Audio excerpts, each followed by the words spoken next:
Shining bright, diving deep into shadows, uncovering the light. Guess with solid minds, no tales of the strange. In Sasquatch Secrets, they'll begin to rearrange.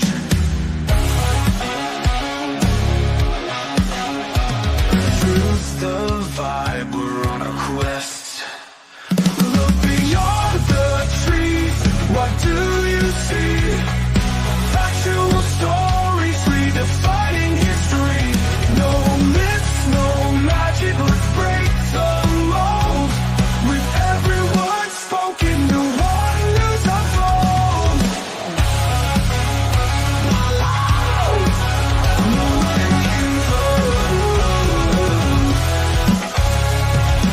Footprints in the snow, not just a myth. Data and research was sift through the pit. Tales of a creature, but science leads the way. Nikki's quest for knowledge, come join and stand. And hello, everybody, and welcome to another episode of Sasquatch Secrets. I'm your host, Nikki Cologne, and again, I am so happy you could all be here tonight. So, let's get right into it, because last night we did something a little different. While many of us were sitting here behind our screens, one of us was sitting inside a theater watching a documentary that has already sent ripples through the Bigfoot world. The film was Capturing Bigfoot, directed by Marq Evans, and the subject at the center of it all, the piece of footage that has defined this mystery for nearly 6 decades. The 1967 Patterson-Gimlin film. For years, that short strip of 16mm film has been called many things. The best evidence, the greatest mystery, the smoking gun, or by others, the greatest hoax ever pulled. But what happens when the story starts changing? Last night, Eric Palacios of HairyManRoad sat inside that theater and watched the documentary unfold.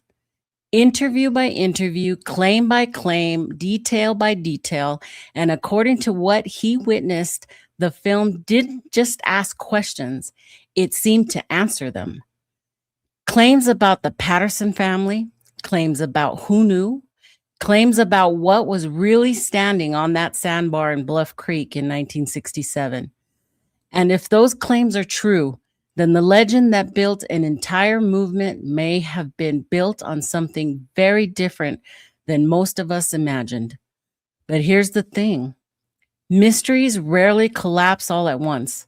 They unravel slowly, thread by thread, until one day you look back and realize the picture isn't what you thought it was.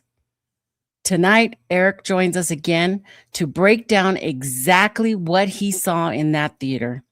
Not rumors, not speculation, but the details. Because if the most famous Bigfoot footage ever filmed really was a hoax, then the question isn't just how it happened. The real question becomes something much bigger. What does it mean for the search that continues today? Let's talk about it. Please welcome my guests for this evening with me.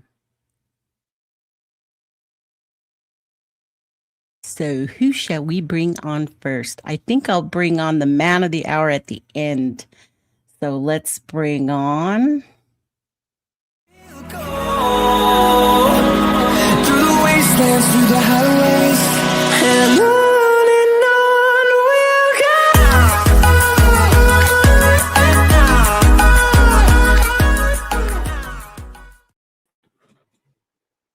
And there he is. Hey, how's it going? How are you doing? Doing good. Looking forward to tonight. Should be a good one. Yeah, should be. But let's move right along because we got a lot of people to bring on. Let's do it.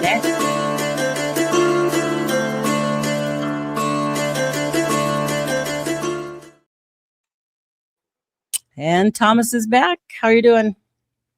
I feel like I've been kicked in the nuts. Yeah. It has been a weird and strange day. And I think a lot of people would concur with you. But let's move right along.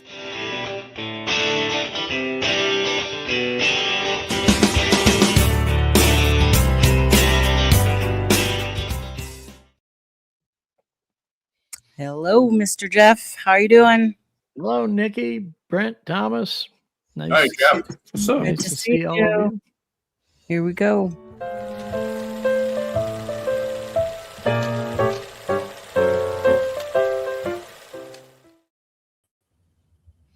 And we've got Todd Prescott joining us for this evening. How are you doing, Todd? Fantastic. Good to see everyone. Very excited about the show. Great. And now the man of the hour.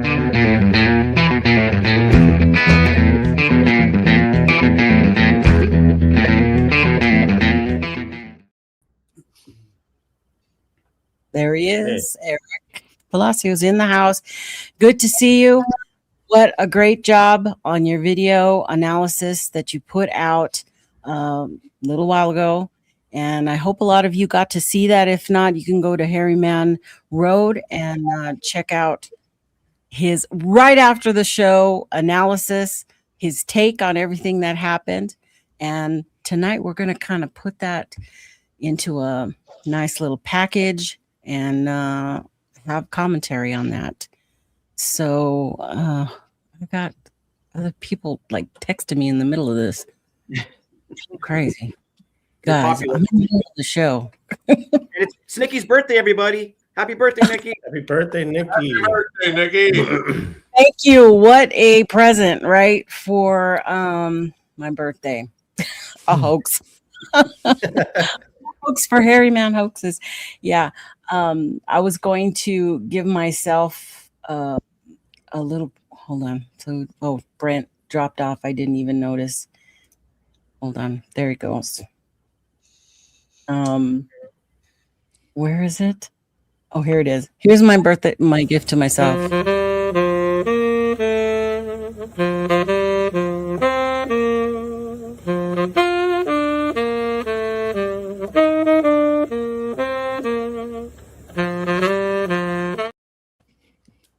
Very nice. You know, usually you have to spend the whole week thinking, what am I going to do a show on this weekend? What are we going to talk about? Right. And then all of a sudden, your birthday week, kaboom. Kaboom. You guys kept me busy this week for real. And that's fine.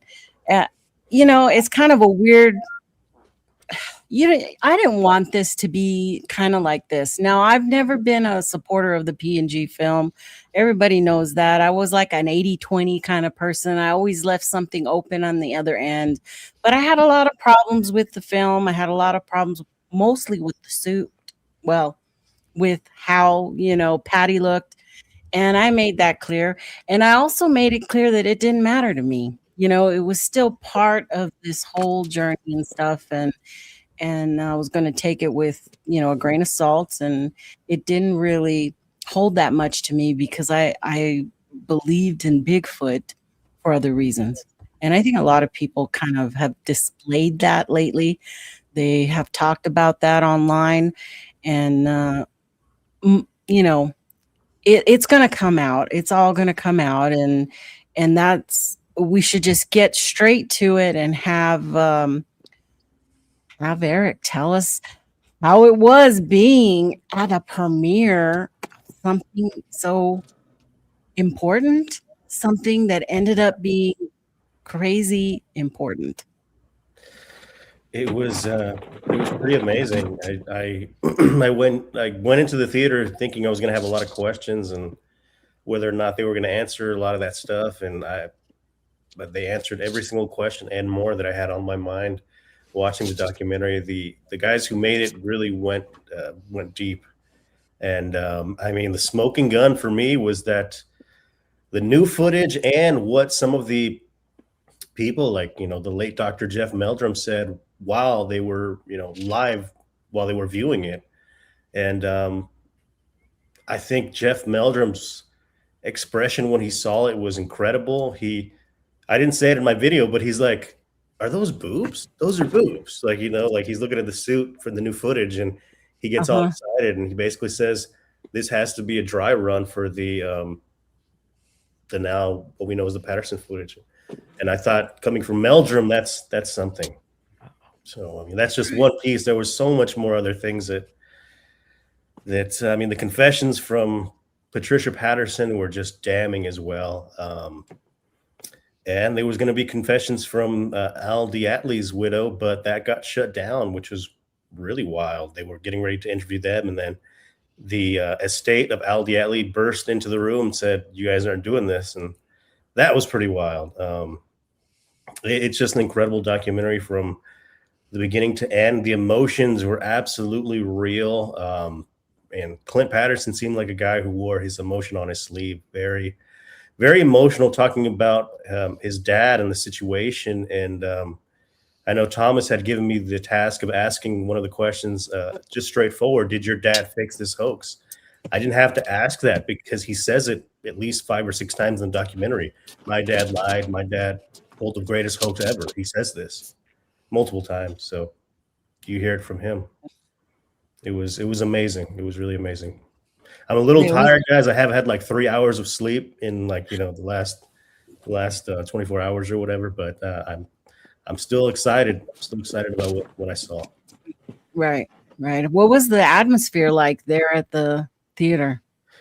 I actually got I was waiting in line, and the producer came and grabbed me and walked me into the theater, and we were talking the whole way. Sat me next to the guy who was dressed like Bigfoot that was walking around out there, so that was kind of fun. And the atmosphere in the theater was just kind of gasps, and there were a lot of questions at the end of the Q&A, which were some interesting questions. And I thought of a question that I don't know if we had discussed in our chat or not, but I asked what happened to the suit, because they didn't really mention that in the documentary, but they did shoot that scene of Clint Patterson explaining what happened to the suit. But they decided not to include that in the documentary because it was just, he said he couldn't find where to put it. It just felt clunky, but they might do a longer version with a couple of more scenes in there. And he did say that his mother was washing dishes, and she witnessed Roger Patterson with a stick putting the suit in a burn barrel and kind of just poking it with a stick. So that's his reasoning as to what happened to the suit, and I thought that was really interesting. So it was Roger Patterson, or was it he actually burned it himself? Correct. Yeah. Himself. Mm-hmm. Yeah, and go ahead. Speculation, that there was a suit in Diatley's office and other things like that. Yeah, everyone was saying that's not true, and they had a lot of Patterson's relatives, like his cousins, that were also related to Al Diatley, worked for Al Diatley, and they said that wasn't true. That he wouldn't. He's a businessman. There's no way he'd have a gorilla suit in his office. He hated Bigfoot, and he said that at the very beginning of the documentary. He says, "I don't give an F if Bigfoot's real or not. All Patterson's family wanted to do is talk about cowboy shit. I have no interest in that." Wow. He was interested in money. He was interested in making money any way he could. And that's exactly what they did. Oh, Thomas. So, go ahead, Nikki. Go ahead. I was just gonna say, tell me your feelings here, because you were telling me your feelings, backstage. But well, in a way, this is like I said, a huge kick in the groin for me, because of all this is true. A good friend of mine has been lying to my face for over 30 years, and so much question, I have so many questions about the tracks and everything else that were found that day. Was the name Philip Morris brought up at all in this, Eric? It wasn't. They did not mention Philip Morris once. Okay. I thought that was interesting. Yeah. So maybe that Philip Morris was not involved in any way. There was a Bob Hieronymus wore the suit that day in 1967. correct, and they did mention that there was a scene where Clint Patterson is touring the old homestead, and he's going through different buildings and outhouse sheds and stuff like that. And he goes to one building, and he said this is where his dad kept a bunch of furs that he had, and that he had that locked on most of the time. It was locked, but that the family knew that there were furs in that building. They didn't know what else, but they just knew that he had a bunch of furs in there. So I thought that was interesting when they were talking about that. Right. How about you, Jeff? One of the most impactful things I've been trying to consider upon digesting everything that Eric had shared with us in his video is how it must have been for Jeff Meldrum. Because I don't believe Jeff Meldrum entered into any attempt to hoax anyone. I believe he truly was duped through this process and thought he was applying a scientific method that had a gap to fill in it. And yet he's watching this video with these guys months before he passes away.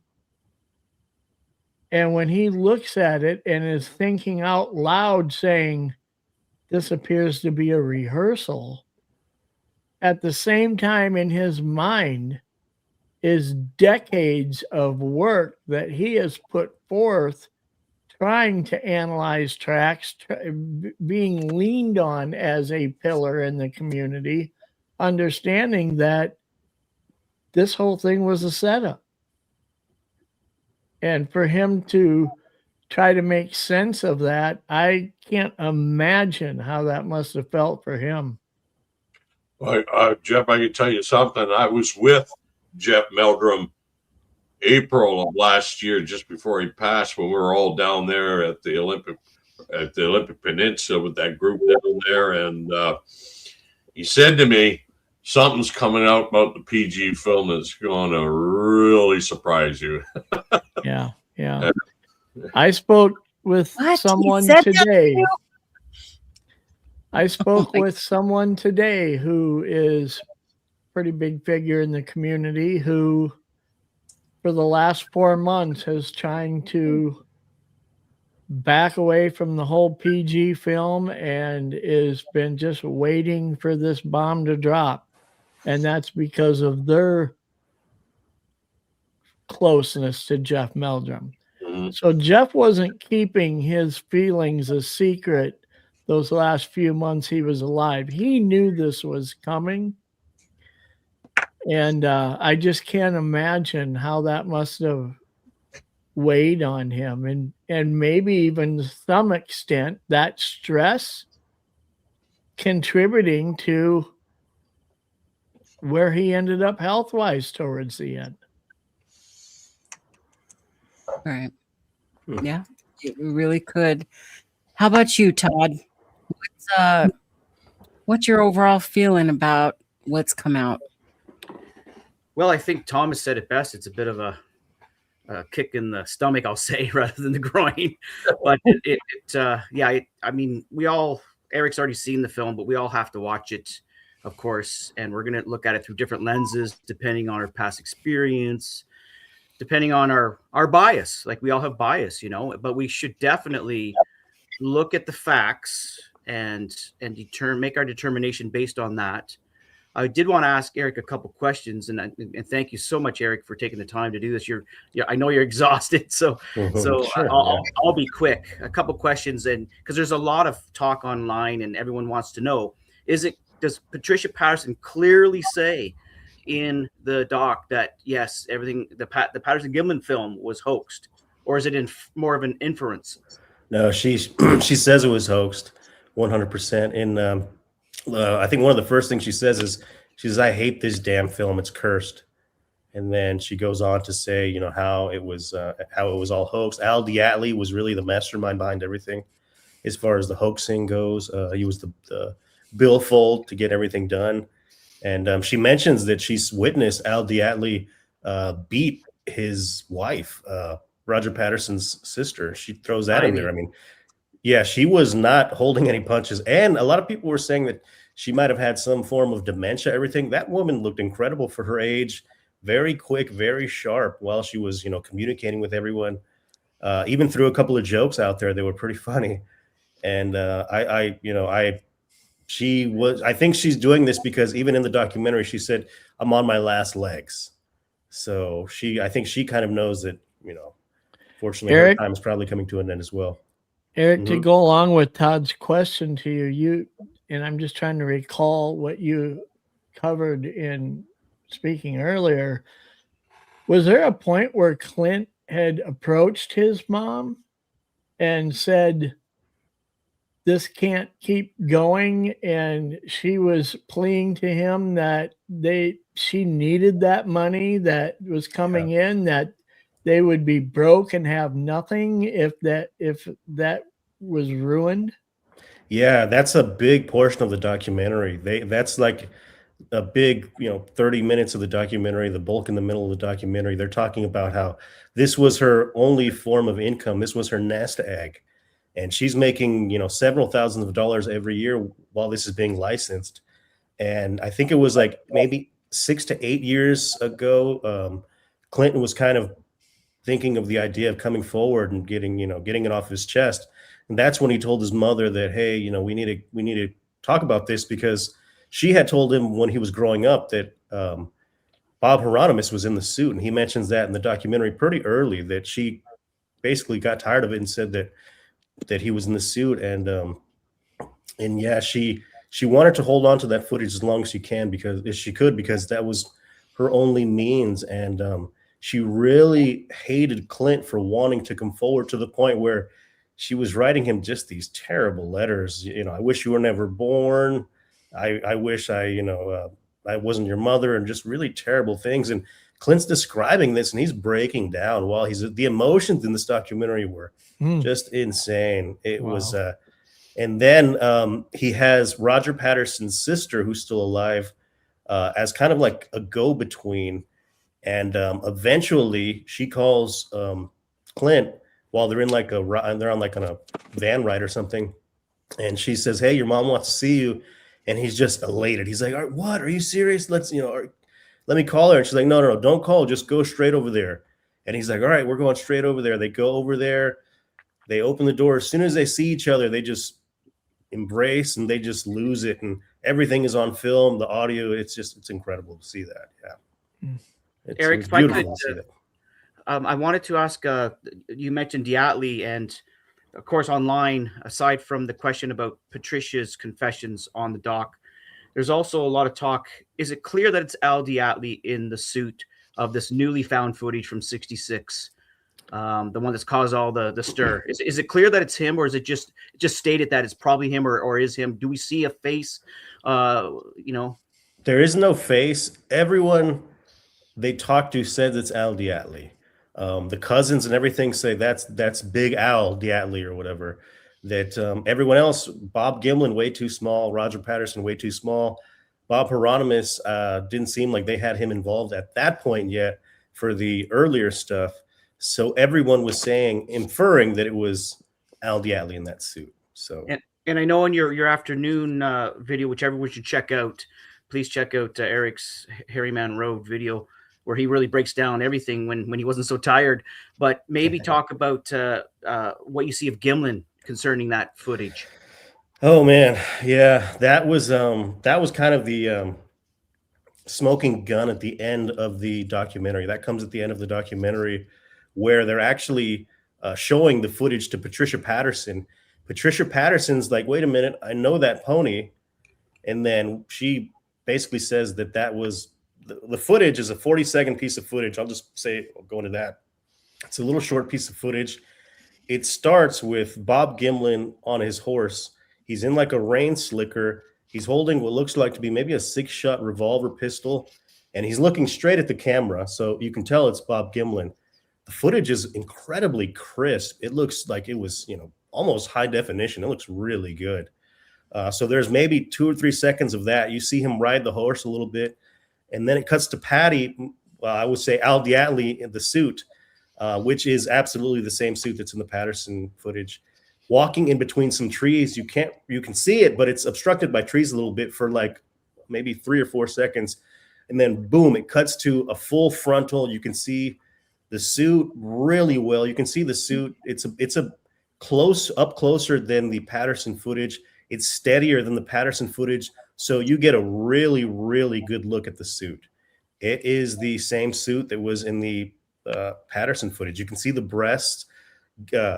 Meldrum noticed the breast right away. He said, "Oh, those are breasts," whatever. The head looked exactly the same. It's not that suit at all. It's the same suit. And I want to say it was Greg Long. They showed the back of the suit. They did like a comparison. They showed both videos, and the back, you can see a line right on the back and a couple of dots, and that's in the exact same place on both of the costumes. And to me, that was really damning when they showed that. I thought that was, you couldn't fake that. It has to be the same suit, 100%. And I can't imagine Al Diatley spending the money to buy 2 suits if he doesn't give an F about Bigfoot in the first place. He's not going to go out and buy 2 suits. I can't imagine that. So, Eric, did they mention why why they actually pulled off the hoax? Yeah, they needed money. Roger Patterson and Clint Patterson talks about it in the documentary. He says, "My dad didn't want to work for anybody."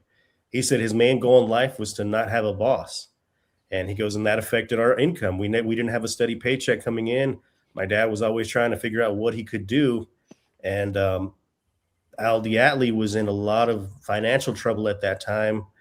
He ended up working some kind of deal with Roger Patterson, and they concocted this whole thing. And I mean, I want to say they showed an image that it was like the books from the touring of the Patterson footage. And it was like in 2 months, they made over $600,000, which was just crazy. It's like $5 million in today's value or whatever. But that was just in 2 months or something like that. It was crazy. Al Diatley's house, they show it. It's insane. It looks like a Greek palace. It looks so gaudy and ridiculous, in my opinion. It just looks totally out of place in Yakima, like it shouldn't be there. There's like marble everywhere. It looks like something that should be in Europe. Obviously, the most expensive house in Yakima by far. And that's the house that Patty built, in my opinion. Yeah, it's grandiose. I stood outside that house contemplating whether to buzz it or not. I did speak with Al, like Thomas did, Al Diatley on the phone at some point. He was very gruff, very not happy to talk about Bigfoot. But anyways, Al Diatley, he definitely, his asphalt business definitely was what got him that house for sure. What got him out of debt or out of the red, they figure, was the money made from the 4-wall tour. But that house was a fairly new house, and he had many years of building up his business, and it is a monstrosity of a house.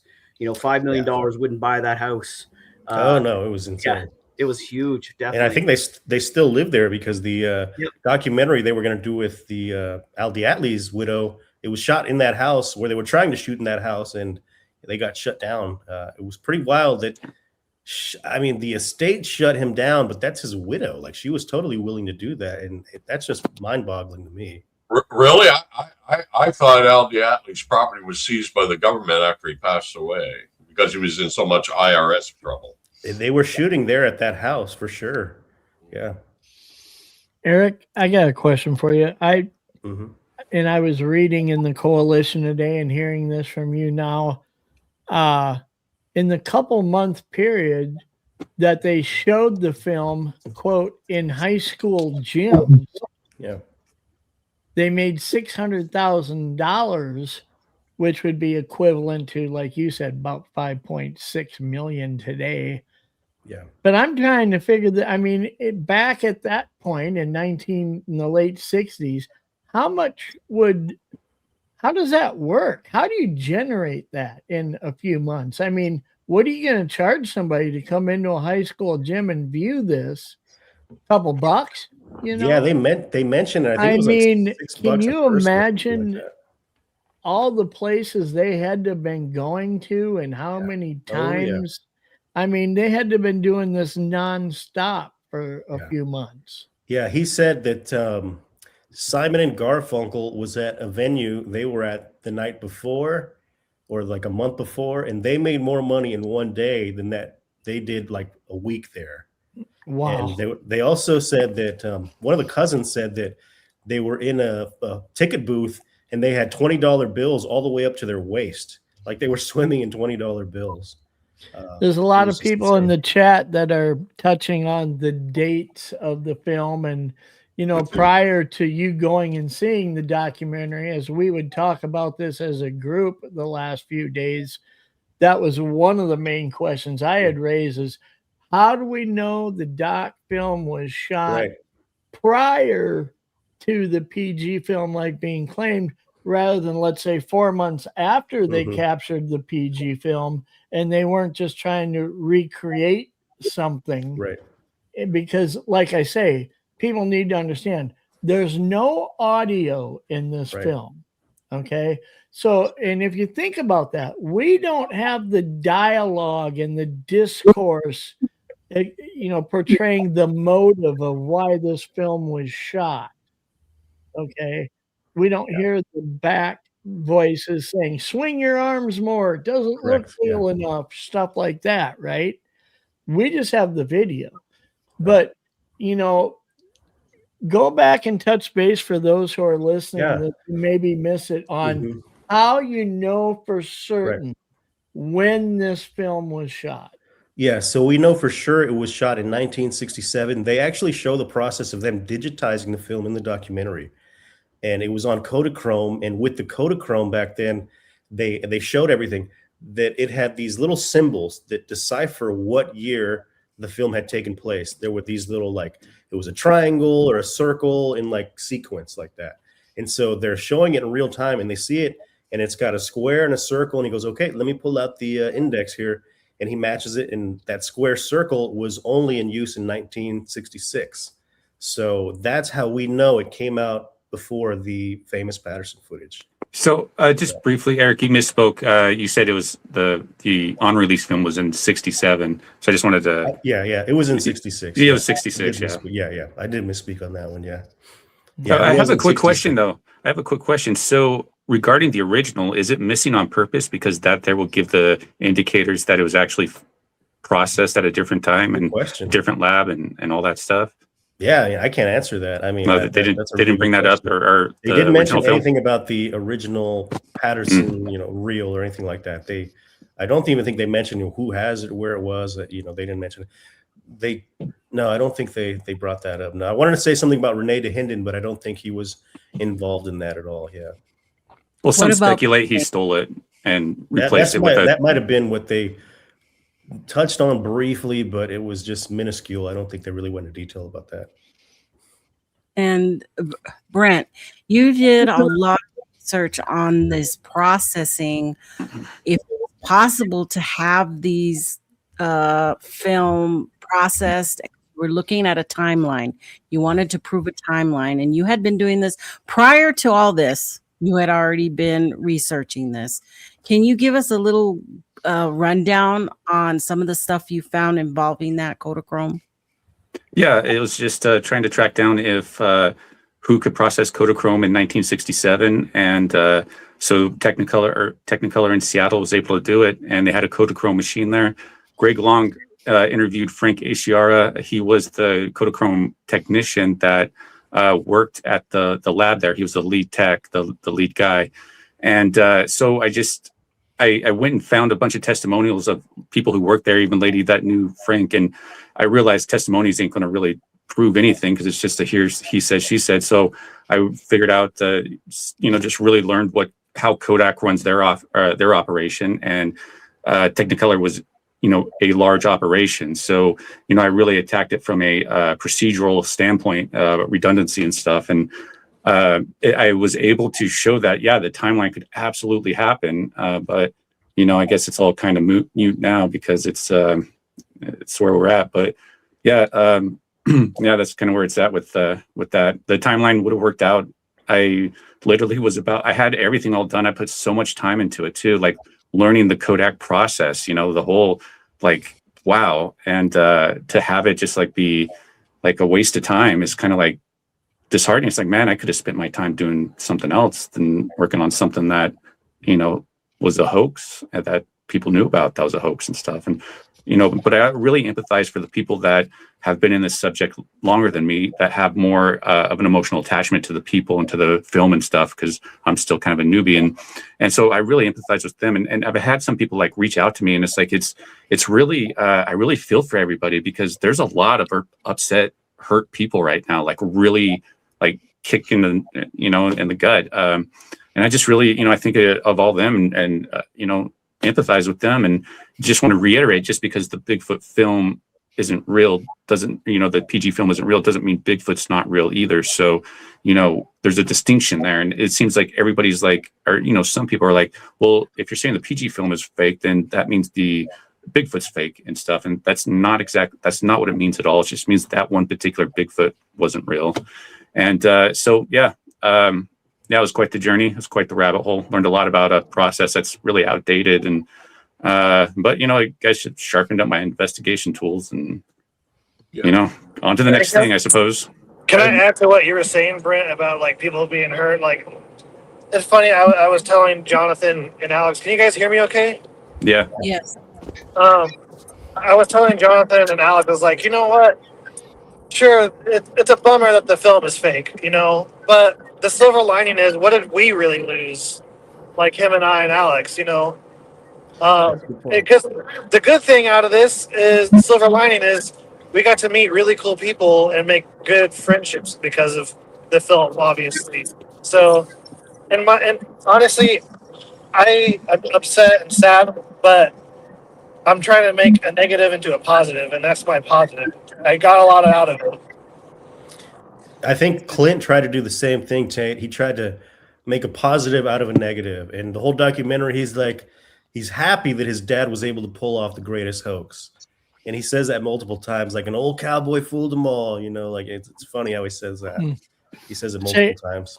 Say, Eric, can you real quick, just because a lot of people are talking about it in chat, can you give us an update on what you know about the Plex release? Yeah, probably not happening on Thursday. Yeah, that's a good question. Yeah, so I actually spoke with the director and the producer at the Q&A, and I asked him, I was like, hey, what's the deal with the Plex thing? And he says, I don't know what that's about. It's not going on Plex. So he says he never made the thumbnail or entered it to go on Plex. Somebody else did that. Right. And there is no plan for it to be. Now, I know there's people in the chat saying, well, I've got the Plex app and I've got it on my watch list. I'm telling you right now. Be on there for a while. It won't start at midnight, Wednesday to Thursday, because despite that it's listed on there, the director has no intention of uploading this to Plex. Yeah, no, they are currently exploring how they're going to release this. And you can imagine that normally the process is you make a doc and you approach Netflix and you approach Prime and you approach all these places and you try to strike the best deal you can. Right now, the director's phone is blowing up from all of them trying to get him on board. So he's got to figure out what's the right way to do this, and also figure out, here's the other thing. This would not be the first time this could happen, that at South by Southwest or any other film festival, that somebody sits in that theater and shoots a bootleg copy of it. That's and right. If somebody was to start releasing bootleg clips or the entire thing, I mean, the director here is going to be in a race to put this actual documentary out. So, we could be waiting a couple months, or hopefully in a best case scenario, within a couple weeks, we can see something, but it's not going to happen Thursday night. Yeah, the director did an AMA, and he said that they're still looking for distribution. So, and when the distribution, or when it gets hit for streaming, that's when all the NDAs go away. So all the people that are in the documentary can actually talk about it too. So, Yeah, South by Southwest is mainly a tool for distribution. It's been that way for years. And when I heard about Plex, I was like, "That's really fast." I know, huh? I thought it was weird, but yeah, I mean, it could. We don't really know how long it could take if they decide to do the festival circuit, which a lot of South by Southwest films do that. They'll go to the New York Film Festival. They'll go to LA.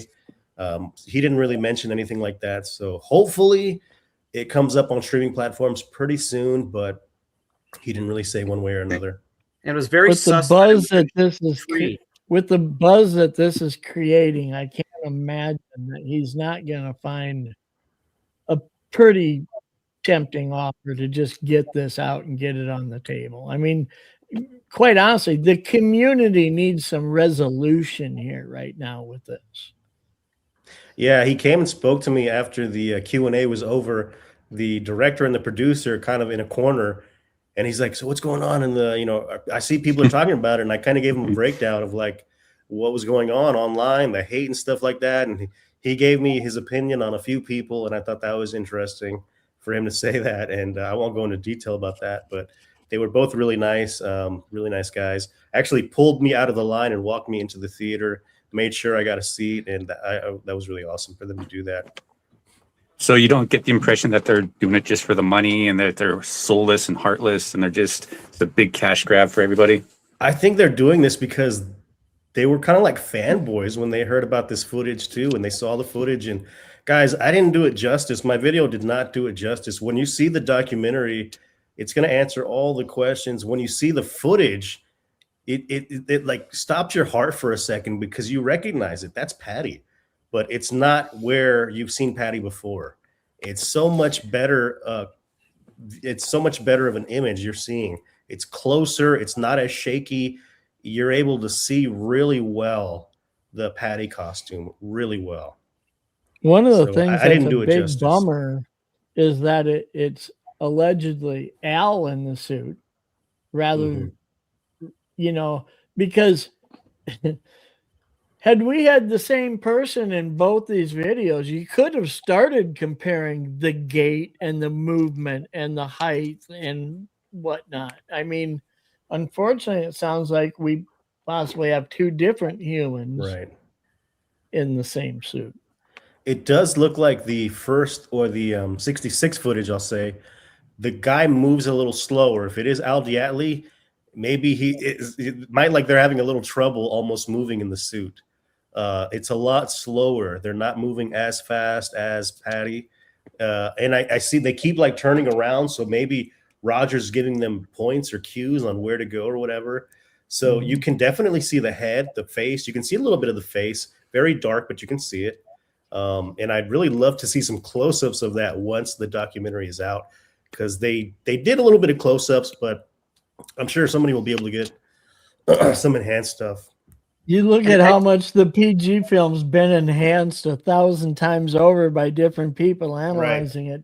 Same thing's going to happen with this. I mean, so, yeah. So we could definitely roll out the MK Davis massacre theory then, huh? Like that's off the table now? I think so. Yeah, 100%. Absolutely. Yeah. 2010.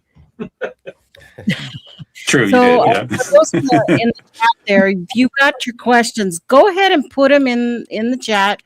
Try to capitalize it so I can see it, because I'm trying to pay attention to a lot of things right now, and I'm starring them. And we're going to come back to all those questions you have. Okay, we're going to keep rolling with this right now, but here in just a short while, I'm going to start pulling these questions so that we can start getting your questions answered. Okay.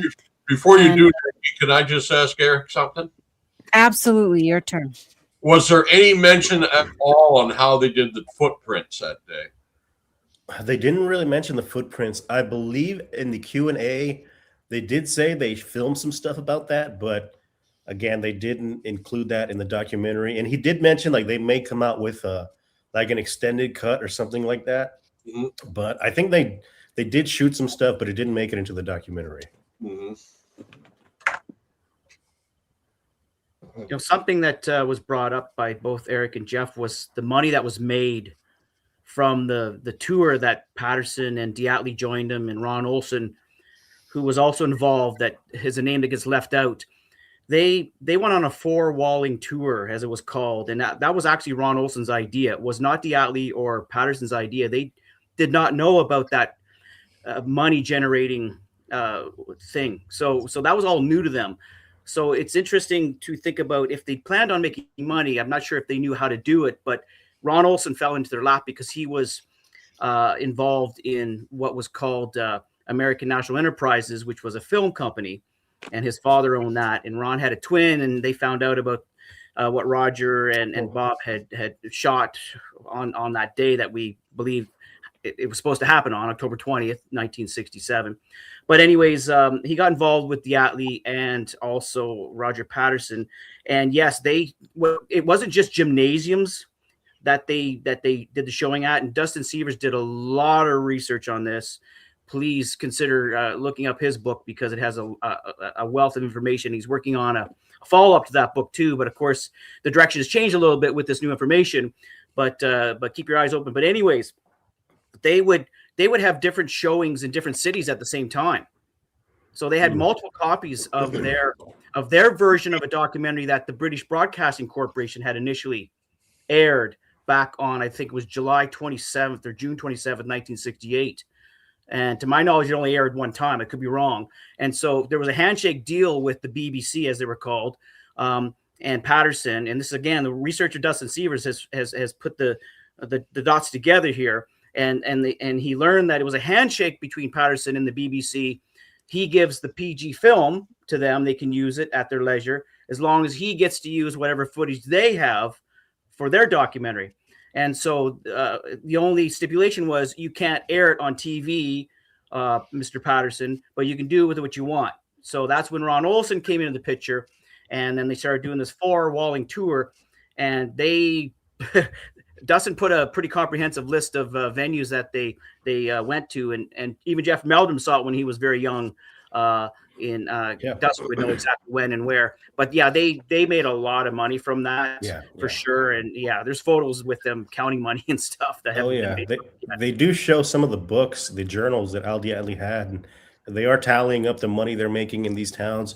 And they tell this really interesting anecdote about being in Salt Lake City, Utah, and that they said that when they showed up, they couldn't get the gymnasium because for something was going on, and so they rented out like an auditorium, and everybody kind of laughed at them and said that, you know, Mormons don't watch movies on Sundays, so you guys are wasting your money. And they didn't have any help.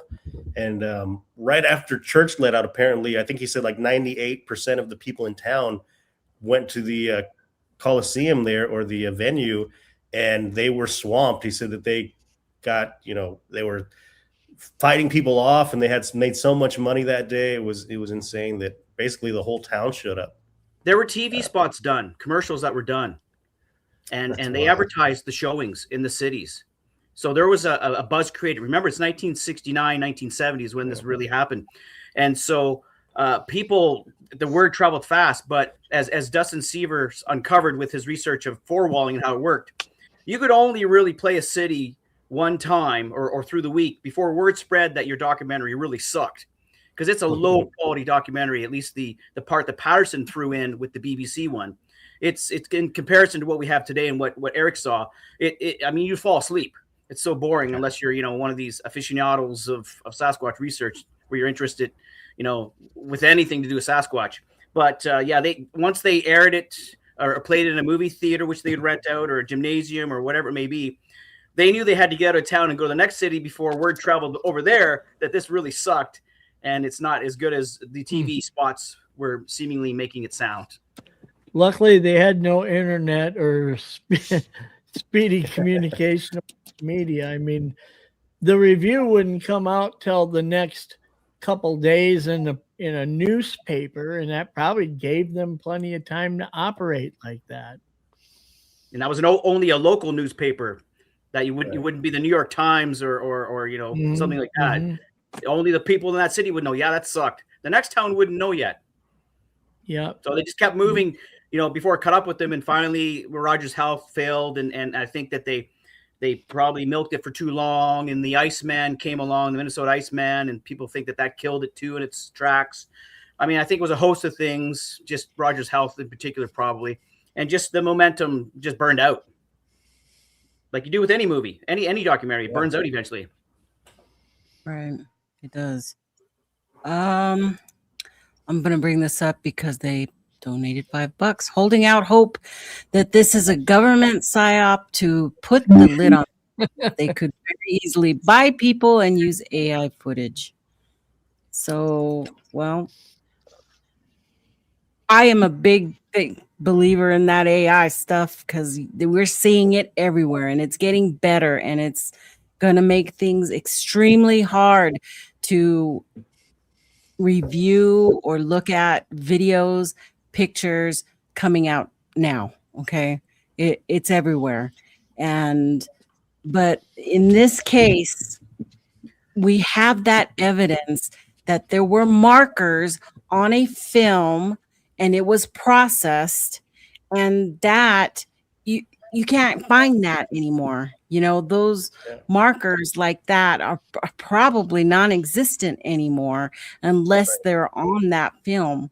So that's like physical, right? So Eric, when you go back and you like bullet point out these key evidence markers, I mean, like Nikki just said, you've got the film markers that really show us this was prior to the PG film that this was captured. The other, I think, a big piece of critical evidence that this is a hoax, and I say this based on what I've heard from you, is that Gimlin's in the rehearsal film. Yes, yeah. Gimlin being a part of not reenacting, but taking part of someone in a suit portraying what appears to be a rehearsal prior to the PG film being accidentally captured one afternoon. And then, like Thomas can attest to, spent decades sticking to the guns. I mean, I still hear Gimlin saying in my head, look me in the eyes and tell me that this isn't real. Yeah. I mean, he doubled down on it 1,000 times over. Right. You know, so Gimlin being in this rehearsal film is also really a key point to this. Like you say, the markers you saw on the back of the costume, how they compare the two, which for you at least really drew the conclusion that both these suits are the same. Absolutely. 100%. And for me, I just want to touch on the film again, that everybody who saw the film, the new footage, they saw it on the reel. They didn't see it on Gimlin was the only one, because it didn't look like they wanted him maybe inside their house or something like that. But everyone else viewed the footage on the reel. And they wanted Gimlin to view it on the reel, but instead they just gave it to him on a little laptop. And to be honest, his wife was kind of monitoring the whole situation, kind of making sure they had control of the situation. And I thought that was kind of interesting too. But yeah, without a doubt, Bob Gimlin is in the footage there. It's clear. And Patricia Patterson was just recognized it right off the bat. Like, that's Bob right there. And that's kind of the smoking gun they drop at the towards the end of the documentary. And they ask Bob, who's that, Bob, in the footage? And he's like, I think he says, that's me, or something like that. Like, he doesn't really say too much, but he sees it on the laptop. And I think his wife kind of stands up, and that's the end of the interview right there. Why do you think Judy did that? I mean, it could be the same thing as the Patricia Patterson thing, the nest egg. They don't want to lose that nest egg. You know, I'm just speculating, but it's probably protecting her husband too from ridicule and shame and you know, I can definitely see that too. But it was blatant when they were at the 2024 Yakima event, and Bob Hieronymus and Clint approach Bob Gimlin at the table, and everything's very cordial. They're all, hey, Bobby, you know, they start talking and they're just shooting the stuff. And Clint starts shaking his hand, and he goes, hey, you know, we're getting ready to tell the truth and come forward. We got everything ready. We're working with these guys, and you ready to tell the truth? Are you ready, Bob? And Bob starts shaking his head. He says, yeah, I'm ready. I'm ready to tell the truth. Yeah, I'm ready. So And where'd the idea that like it was like an altercation and they got escorted out? Who? Because this no, sounds it didn't like it look was like that at orphaned. all. No, it didn't look like that at all. It looked like everything was very cordial until Bob Gimlin's wife got up and kind of interfered in the interview. So she was kind of like protagonist. It looked like that for sure. She gets up and she literally crosses her arms and has this just really nasty look on her face and was blocking the filming, literally blocking the filming to where, the filmmaker is like trying to move around her and she keeps moving to block any type of footage being filmed, and didn't look great. Can I ask Thomas a question quick? Thomas, you've been such a great reference to so many of us because of the established connections that you held with so many in this search for, this phenomena for decades. You were close to Bob. I mean, you describe him as a close friend. Yes. I'm looking at your face right now, trying to figure out what you must be feeling right now.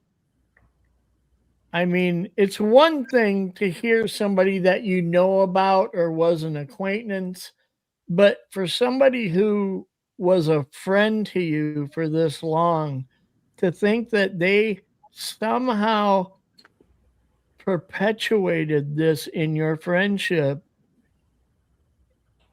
how does that make you feel right now? Well, like I said earlier, like I've been kicked in the crotch. Yeah.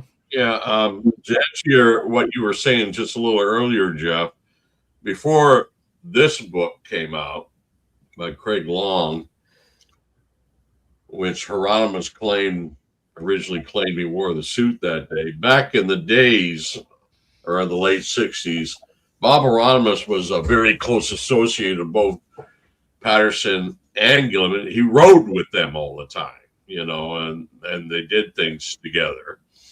That's why the story and what we believe. But yeah, Hieronymus probably was in a suit for Roger Patterson's documentary that never came out. But how do I feel now? I don't know. Like I said, a kick in the crotch, but at the same time, this is a good thing. Yeah. Okay?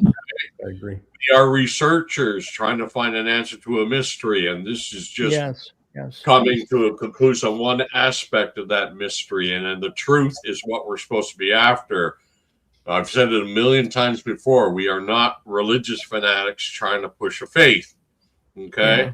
Right. We're trying to find an answer. Does the Sasquatch exist or not? And disproving its existence is as important as proving its existence. So to me, this is a major breakthrough, if true. I'm sure there's going to be stories coming out saying, oh, this was misinterpreted. That was a lie. This is this is that. Yeah. By people, all kinds of people. Because of the current situation in the Gimlin household, I'm going to hold off. I want to see this documentary myself, and I'm very disappointed it's not going to air this Thursday. So I really want to see it myself. Yeah. And it's a blow, but it is also a good thing because finding answers is what this is all about. I completely agree. I've been having these conversations throughout the day that this may show that the PG film was a hoax. Mm-hmm. Eric will tell you there's no may about it. It does, because he's seen it. And we may all arrive at the same place too after we see it. But it certainly shows that the PG film, if it was a hoax, it makes people aware of, whether it's for attention or for profit, that this type of fraudulent attempt to fool people could be wider spread than you think. Put your guard up a little higher. Don't quite be, none of us, we all feel a little gullible, I think, after the wet slap in the face from the rag we felt this week. But what this doesn't show is that there isn't still a phenomena that we need to find the truth of. Mm-hmm. And I posted in length on that, after having an encounter 38 years ago, I wasn't influenced by the PG film prior to my encounter. I didn't know anything about Bigfoot prior to my encounter. But when I look at if this is shown to be a hoax, where this puts this community in this search for a truth, this may show that the PG film was a hoax. It doesn't show that the subject of Bigfoot is a hoax. I believe this phenomenon to be very real, and I believe that there are answers to be found. And I think, if anything, it may supercharge a real attempt to get to the truth here. For some people outside of the community and the media and everything else, they're just going to say, well, if the PG film isn't real, then it's all dead. None of it's real. That's going to be easy for them to conclude as late night talk show hosts and this and that. It's going to affect the Sasquatch community the same way the revelation about the surgeon's photo affected the Loch Ness Monster community when that truth came out. It was a shocker. It disappointed a lot of people, but it didn't end the mystery, right? Mm-hmm. To me personally, the Sasquatch mystery is going to come to a conclusion around 2030 because of those cameras under the wildlife underpasses on the I-97 and a couple on the I-5. To me, if that comes and they haven't picked up anything, you really got to wonder why. Yeah. I got a question. Oh, go ahead, Eric. Oh, go ahead, Brett. Go ahead. Oh, I was going to ask you. So Greg Long was a big influence in this documentary, right? So, from what you gather, how accurate is his book? Is this like a vindication for him, or is this more something else? No, I think it was definitely a vindication because, I mean, he brought up the whole Hieronymus thing, and you can see him. They show a town hall that he's at, and there are some legacy Bigfoot people that were attending this town hall, and he's getting berated. He's just dropping all the, everything he has, and it's data, and people don't want to hear it, and they're literally calling him names, go to hell, you don't know what you're talking about, and it's just, ad hominem attacks. And his wife is there, and you feel really bad because she got it just as bad as he did. And go ahead. Greg Long, next to Al Diatley himself, Greg Long is one of the most arrogant individuals I've ever talked to. But his book, the biggest problem with his book, and I got still my little Post-it notes on the pages where I was cutting it down. I wrote an article tearing this book apart. I probably owe Greg Long an apology. Yeah, me too. But the killer for his book was that last chapter about Philip Morris, which was obviously, a last-minute add-on, which just contradicted the first 443 pages of the book, where for 400 pages, he was claiming Roger Patterson made the suit out of dead horse hide. And all of a sudden, this last chapter, Philip Morris, a gorilla costume maker, made the suit and sold it to Patterson. And of course, Philip Morrison, being the carny he always was, jumped on that when that came out. And that has been debunked. I don't think Philip Morris had anything to do with this. But that was the biggest problem with Greg Long's book, in my opinion, was that last chapter on Philip Morris. So sorry, Tom. Sorry, go ahead. I didn't mean to interrupt you. No, I was just going to say Greg Long's reaction to viewing the new footage, he probably had the most animated reaction. I think he literally did like a fist pump. He was like, yeah, yes, like he was really excited to see that. And he did mention that, he wished his wife would have been able to see that. And it's kind of sad. But yeah, he took a beating for a really long time. So I felt kind of bad for him. But so his book is fairly accurate then. So, not really justified at this point. That depends. He was saying things like, oh God, her name's got on my head. The woman in the act, but she's passed away now. Vilma was royalties from the PG film. They said no, she invested in his documentary. That's what she was owed money for. Vilma. Yeah, right? yeah, Vilma. Yeah, and that's always said. Everybody always said Roger Patterson. Most people knew him. Most people liked him, but they also knew don't lend him any money. You'll never get it back. Like I always said, Roger Patterson in the Acme era was kind of like Mr. Haney in the old Green Acres show. Everybody knew him, everybody liked him, but don't lend him any money, you'll never get it back. You know, Rennie DeHinden was quite adamant, even though he spent decades trying to prove the film was either fake or real, but his attitude was Roger Patterson was perfectly simple. He's a little bullshit artist. That's what he said all the time. They portray Renee DeHinden as kind of a funny character in the documentary. Yeah. He's just like a super grouch, and the way they edited and stuff, it was kind of funny how. Yeah, but Rennie also said, I'm interested in what's on that film. I don't care if Jack the Ripper was holding the camera. You know. Yeah. You know, the important thing about Greg Long too, that some people may not realize, he always believed or thought and concluded that the PG film was a hoax. However, in his intro, he does not discount Bigfoot as being a reality.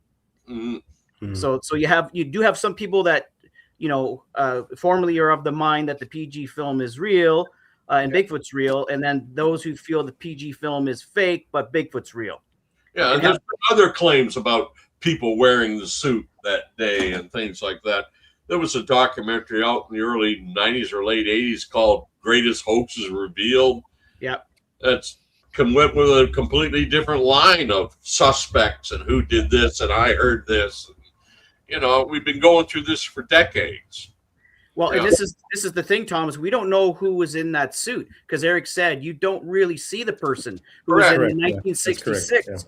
Recently found 16 millimeter footage, so maybe it is Bob Hieronymus. That picture you showed Bob Hieronymus taking the lie detector test. Roger Patterson also passed the lie detector test. And when they showed Bob the 66 footage, he said, "That's the suit, but that ain't me in it." Yeah, you know, he said it like that. So, and you know, a lot of people don't realize, and this is going to upset some people, but the polygrapher who took Bob Hieronymus's polygraph on that show, he's considered a fraud by the Polygraphers Association of America, if that's what they're called, because he fudged his credentials. And he's had other court cases where he's polygraphed someone, and then DNA evidence said that they were actually innocent when he deemed them to be guilty. And you can look that up if you don't believe me. Yeah, there's a reason polygraphs are not admitted in court. Yeah. Right after they show this scene in the documentary, they cut to Jeff Meldrum, and he's saying, you know, lie detectors aren't admissible in court. And I feel the exact same way. I don't think it's much of anything. Someone asked if this new footage could be inconsequential test run. I don't think so. If it's showing as Eric's describing it, I don't think that we could conclude that at this point in time. But we all have to see the footage when it comes out. No, I think I wish we could. We have to do some type of premiere because I want to see everybody's face when they're viewing the new footage. I really want to see that.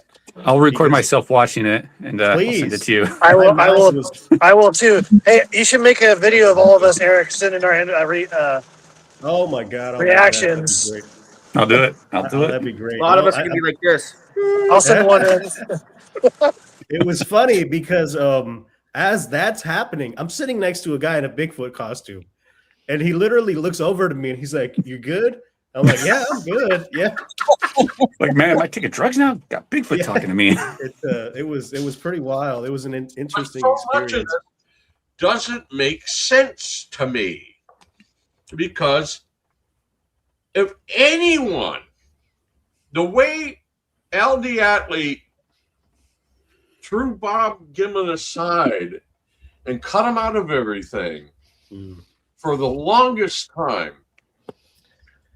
just because Bob Gimlin saw the filming at Al DeAtley's home the night after Green and DeHinden and all of them were there, he couldn't go that night because he was absolutely exhausted. Yeah. And he said he was disappointed in the footage, and Al DeAtley took offense to that, basically shut him out of everything.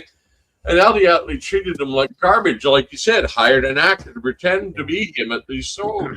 The reason Bob Gimlin found out about it is a friend of his phone said, "Hey, I just saw you on the stage in Texas." Well, Thomas, Yeah. the family of Al DeAtley was saying in the documentary how much of a cheapskate he was, that he wouldn't even pay his own family members for working with him. That is true. And like I said, I talked to the man twice myself on the phone. I never really met him. Yeah. I talked to him twice on the phone, and the most arrogant individual I've ever Yeah. talked to. The Greg Long recordings are just damning. I mean, the guy is he doesn't give, he's just talking like a drunken sailor almost. Like he's just throwing F words around and stuff. And Oh, yeah. like you're saying, arrogant, and he just doesn't care about any of this stuff. Bigfoot, I don't give an F about Bigfoot. Oh, he used language that would make a sergeant major blush. Yeah, Correct. Yeah. Yeah. You're Well, absolutely right. that's a about that. successful businessman. That's how they operate often. That's how they operate, yeah. But So- he was always in trouble with the IRS and things like that. So I don't And so know. it was, for me, it was really telling because they asked Bob, "Why didn't you come forward first?" And he says, "I was scared of Al DeAtley. He could have had me bumped off." Literally, Patricia Patterson said the exact same thing in Yeah. their interview, and I was like, "Whoa, that was really interesting." So this guy was definitely a guy that needed to be taken serious in that area at that time. Well, if you think about it, like Thomas said, if anybody had kind of a motive to come forward and blow the lid off right away, I would imagine Gimlin could have been feeling that way after DeAtley kind of cut him out and cast him aside. I mean, and yet he didn't do it. Why? Because he feared him. I think Al DeAtley had not so much the financial control, but he had the control by threat over it. I think everybody involved in this feared what he was capable of. But we have to bear in mind that Gimlin went to court, right? To get, Thomas knows. Thomas would tell the story better than I could, with Renee DeHinden, who's also a very, tough individual, rough around the edges. So if he was really intimidated by DeAtley, I'm not sure why he would go to court and fight for his right. What was it, 77 or 76, 78? One of those years where they went to court. And Gimlin, he sold his rights to the film for $10 to Renee DeHinden. Thomas, please, you know better than anyone here. Oh yeah, it was Gimlin sued Mrs. Patterson. It was basically to get certain rights to certain stills from the film, and Rennie DeHinden was the driving force. He was bugging Bob to no end to go after this, but Bob liked Mrs. Patterson. He liked Patricia. He didn't like the idea of suing. I got to say though, Thomas, you're saying that she liked her. Patricia did say that she was threatened by Bob on multiple occasions. She mentioned that in the documentary. Really? Oh, yeah. Well, Bob, he got shot sick of the whole thing and said, "Renee, you can have my rights, $10." Yeah, and that's how Rennie DeHinden ended up with certain rights. And whenever you tried to publish 352 in a book or something, and Rennie found out about it, you didn't go through him, he went after you. Yeah. And Gimlin maintained, whether it's true or not, because now we're calling into question his honesty, he maintained that he had distanced himself from it because of the flack he was getting in Yakima with his wife working at one of the local banks, and people coming in and saying, "Oh, you're the wife of the guy who did that Bigfoot film, blah blah blah." So he says, I had to distance myself from that because it was just too much, and the wife was angry at me. But again, if we're calling into question what he's claiming, who knows, right? I think at this point we definitely have to question that. Yeah. And Gimlin, in 2003, when we all went down for that Willow Creek conference, we took Bob down with us, myself, Chris Murphy, John Green, Bob Gimlin, and Dimitri, who came in from Russia. I went down there, and that was the first time Bob had ever been back to the area since the day of the filming. He had never been back before that point. He was back a dozen times after that, but before that, no, he had never been back. We took him down there, and it just doesn't make sense to me. What if he was involved? Well, I guess it would make sense if he was involved. He would keep quiet about it. But why, when he was treated so badly and stuff, he didn't blow it out of the water then? Because he hated Al DeAtley. Al DeAtley was a powerful man. A lot of people were scared of him. Yeah, he probably, he was only one man, and there's. And I was going to mention this earlier. At the Ford Motion Picture Lab, the late Bill Miller went in there, was talking to some of the older staff there in the year 2000, and they said we developed the movie here. And they asked them, well, what was the scenario? He said the first man to show up to have the original made was a businessman. He couldn't remember the name. He was obviously talking about Al DeAtley. And a week or so later, a little cowboy showed up to have copies made, Roger Patterson. And I said, well, how were they able to that protocol true process took some time. He said, it can be rushed, but the film would deteriorate a lot faster, but it can be rushed. And we used to do developing under the table for people with money and influence. Al DeAtley had both, for other kind of movie development, because this was the late 60s, and they did stuff like that back then. So I did a deep dive into that with my investigation into the processing, and Ford Motion Picture, I actually tracked down the lady, or the daughter of the owner, from the late 60s. They didn't process Kodachrome there, and she was saying that they made a copy of the original film, not the actual film. They didn't process the film. Kodak or Technicolor was the only place in Seattle.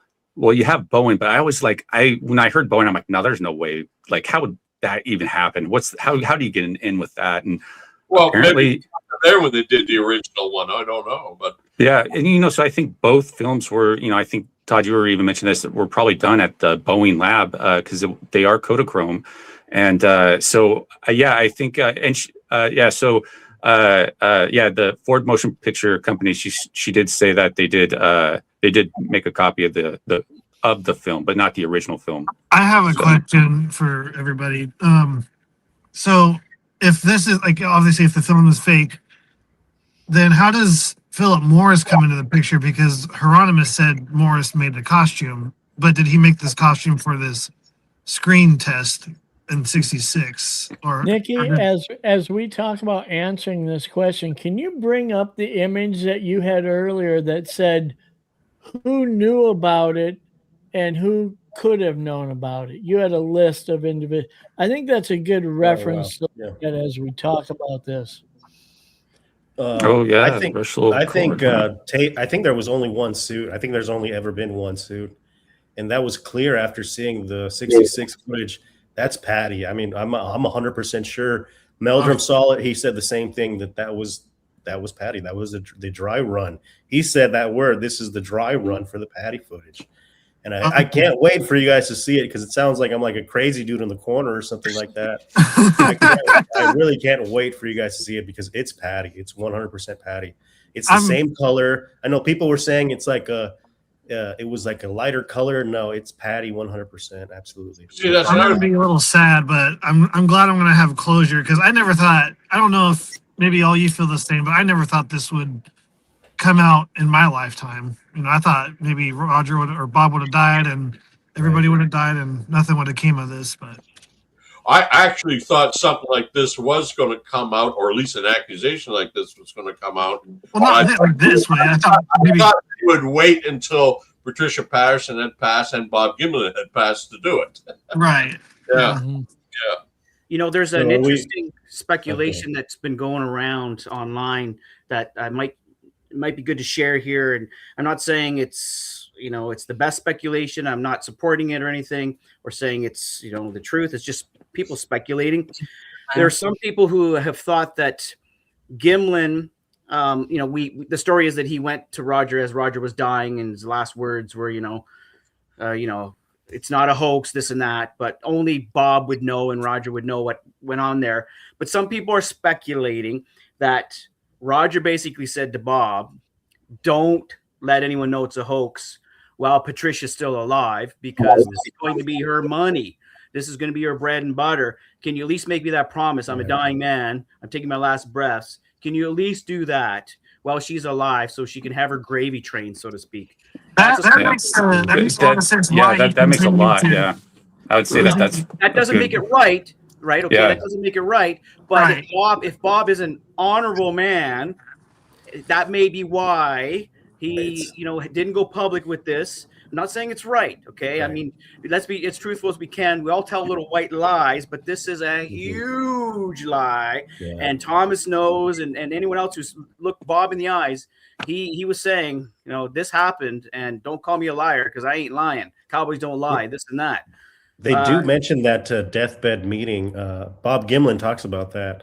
That was kind of, interesting to hear that, but I don't know about that theory because, I mean, again, Patricia Patterson says that she was threatened by Bob Gimlin in her interview. So what's threatened mean? Like threatened of legal lawsuit or physical threat, or did they specify? Really go into detail. She just said, I've been threatened multiple times by Bob Gimlin.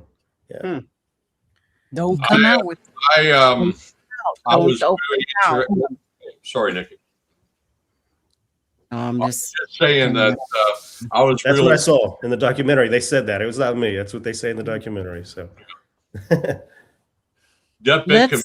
I was really, really interested when Al Diatley passed away. If he was going to say anything, but guys, I really want to get hard on the interaction between Bob Hieronymus, Clint Patterson, and Bob Gimlin at the 2024 Yakima thing. It looked like for a split second, Clint had convinced Bob to come forward, and Bob said yes. They had an agreement. They were going to film a interview where he was going to come clean, and all of this is recorded in the documentary. They're saying it, and you can hear, Bob saying, "Yep, let's do it. I'm ready. And then his wife got involved, and as they're walking out of the theater, there's a little cue card saying we had everything arranged, and the interview fell through, etc. So what has Russell LaCourt been making of all this as Bob's news? Anybody know about that? Tate, we can't hear you. Does anybody know? Russell LaCourt, what's he taking about all this? Russell LaCourt, he's asking. Russell LaCourt, who's Bob's handler, what does he think about this, Russell LaCourt, and what's he got to say? I don't know. We don't know. Yeah. Did he stop being his manager around the time the film came out? The unreleased film was found and kind of starting to circulate behind the scenes. I don't know. No idea. Could be. I don't know if we'll ever find out unless he comes forward and says, "Yeah, I knew about it, but once I found out, And Eric, Eric, you mentioned that the documentary does not answer certain questions about the suit and certain aspects of the PG film, right? Can you mention what kind or? Yeah, they really don't go into detail on footprints like we had mentioned before. They don't really touch. He said they did record a segment about it, but they didn't make it to the documentary. Also about the burning of the suit, I asked that question in the Q&A. This is the rumor. Can you confirm or deny? And he went into this little anecdote about how his mother witnessed through the kitchen window him, Roger Patterson burning the suit, stirring it up in a trash bin or whatever while it burned. Trying to think what else. They didn't mention Philip Morris at all, which is also interesting. Well, that might be on the cutting room floor too. It definitely is. Yeah, I would imagine it is. Yeah. Yeah. And he mentioned they might release an extended cut or something. Yeah, so you'll probably see something like that in there. It sounds like they got a lot of stuff that they shot that they didn't end up using. Yeah. Which is always the case, right? Sure. Yeah. Absolutely. You have to edit it down. So it's consumption. Yeah. It's about an hour and 1 hour and 50 minutes. And that time just flew by. It was really incredible. So the quality of the documentary, I mean, you've seen a lot of documentaries you've done on it. So what's your take on the quality of this documentary? It's the best Bigfoot documentary I've ever seen. It really is. I can say that confidently. The filmmakers themselves are not, you don't see them at all on screen, which I think is you know, that's the right thing to do. They're behind the scenes, they're organizing everything, and it's just so well done. Like I said, we had so many answers on Nikki's show that night yesterday. It was freaking yesterday. Mhm. And they answered them all. They answered them all. So when we were getting ready for the Q&A, I was like, damn, I need some more questions to ask. And so I started thinking, but no, I mean, I know Thomas wanted me to ask him point blank, did your father hoax the footage? And he says it multiple times. Yes, my dad hoaxed the footage. My dad pulled the greatest hoax that's ever been pulled. He says, my dad went viral before viral was a thing, you know? So, You know, something that we were talking about earlier, Thomas mentioned it, and then Jeff jumped on board and mentioned it. And Thomas is saying how this new revelation for many of us, because of course there's people in the chat room right now, I'm sure that all knew all along that it was a hoax, and we're pushing that agenda, and that's fine. But Thomas was saying this is actually a good thing that we learned that the Patterson-Gimlin film is a hoax, because we can learn from it. And then Jeff also touched a little bit on, but we have to be careful, because if we've been duped by people who we consider friends for 30 years and look us in the eye, then we have to call into question a lot of witness accounts where they look us in the eye and they cry and they shake and they convulse. I know what I saw, and I know Jeff had a sighting. I have not had a sighting that I can conclusively say with Sasquatch. However, we have to be very mindful of that and not fall hook, line, and sinker, as we may have with this, if in the end, and again, I haven't seen the documentary, so I'm not making a determination yet. We have to be very careful, because there's a lot of liars out there. Brent, you know, there's a lot of liars out there. That's true. In the eye, and they'll cry, and you'll, oh my God, yes, you must have experienced that. So let's learn from this, okay? So it doesn't look like it's a religion, because that's what we're accused of. A religion. And Thomas said we're not religious, but it can give that appearance for sure. We are researchers. We want the truth. Let's not forget that. But let's not be duped so easily. Let's not trust so easily. That's important. Do you think this will change the way people go forward listening to like eyewitness reports and stuff? I hope so. Absolutely. I think it's going to take the documentary to come out for that to happen. But I think it will. Yeah. Yeah, it's going to take some time, but I think it will change the Bigfoot community forever at this point, because there's no turning back. And, you know, like Thomas was saying, you know, not necessarily a bad thing, because, you know, we can now see things with fresh eyes and take new approaches, and, you know, truth is out there waiting for us to find. So we just got to go find it. That's kind of why I focus on the FOIA stuff, is because we've got so many just anecdotes of people telling stories, and I really wanted to dig deep, and that's why I try to focus on the actual government documentation, law enforcement documentation, because if you're lying to a cop, you're going to get in trouble for that. You're lying to law enforcement, feds, anything like that, you're going to get in trouble for that. So a healthy dose of skepticism is the best tool a researcher can have. Keep your skepticism on. What's that line, Thomas? A healthy dose of skepticism is the best tool a researcher can have. No, your usual line? Your tagline? Your tagline? Yeah. The facts and never deviate from the facts. Bam. So let's run through some questions real quick. We got a lot of people who've got questions that I've been holding back. Who made the suit? We don't know who made a suit. At what cost? We don't know at what cost. Those are things that are going to be lost. Well, actually, the original suit that Philip Morris made, which he likely made this, was $495 back then. And Roger modified it. That's why it doesn't look like the suit. He modified it with helmet and shoulder pads, and everybody kind of knows all that. So it's been modified from the original gorilla suit.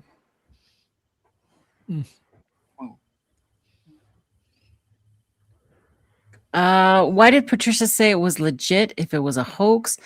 How do we know for sure Clint is being honest? Matt Moneymaker doesn't buy any of this.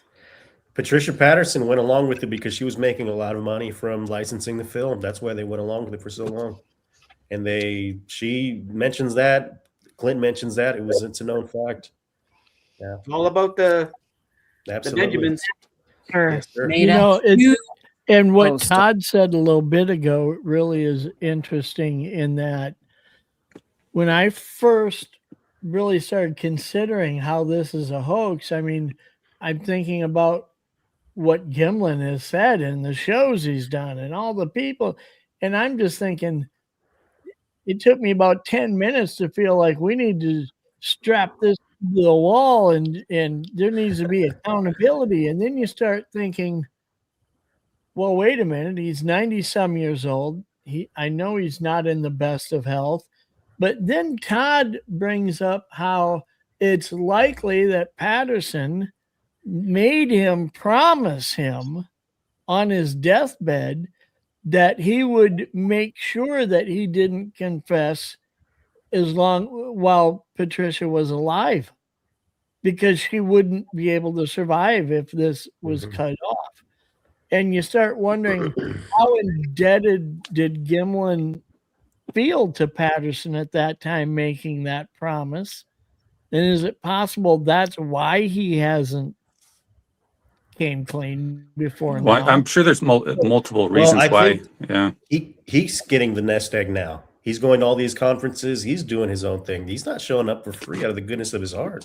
I'm sorry, but he's doing it. He's getting that change. What year did he come back into the Bigfoot community? Because I know he was gone for 2003. It seemed like. Okay, so from 67 to 2003, he was pretty much out of the whole game, huh?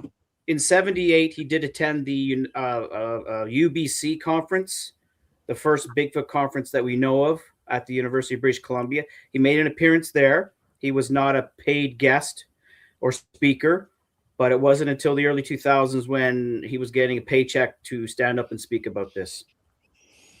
Yeah, I don't think Bob is a bad guy.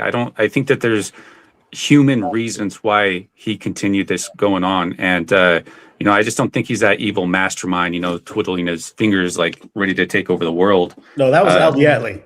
Yeah. I think Bob, I think there's a lot of because people have met Bob. He's he's a good guy and stuff. So it's really kind of shocking. Yeah. And, but I don't think he's an evil person was trying to go hurt us and stuff. He was probably trying to protect people by not speaking up. Maybe he saw how much this meant to people and stuff. Yeah.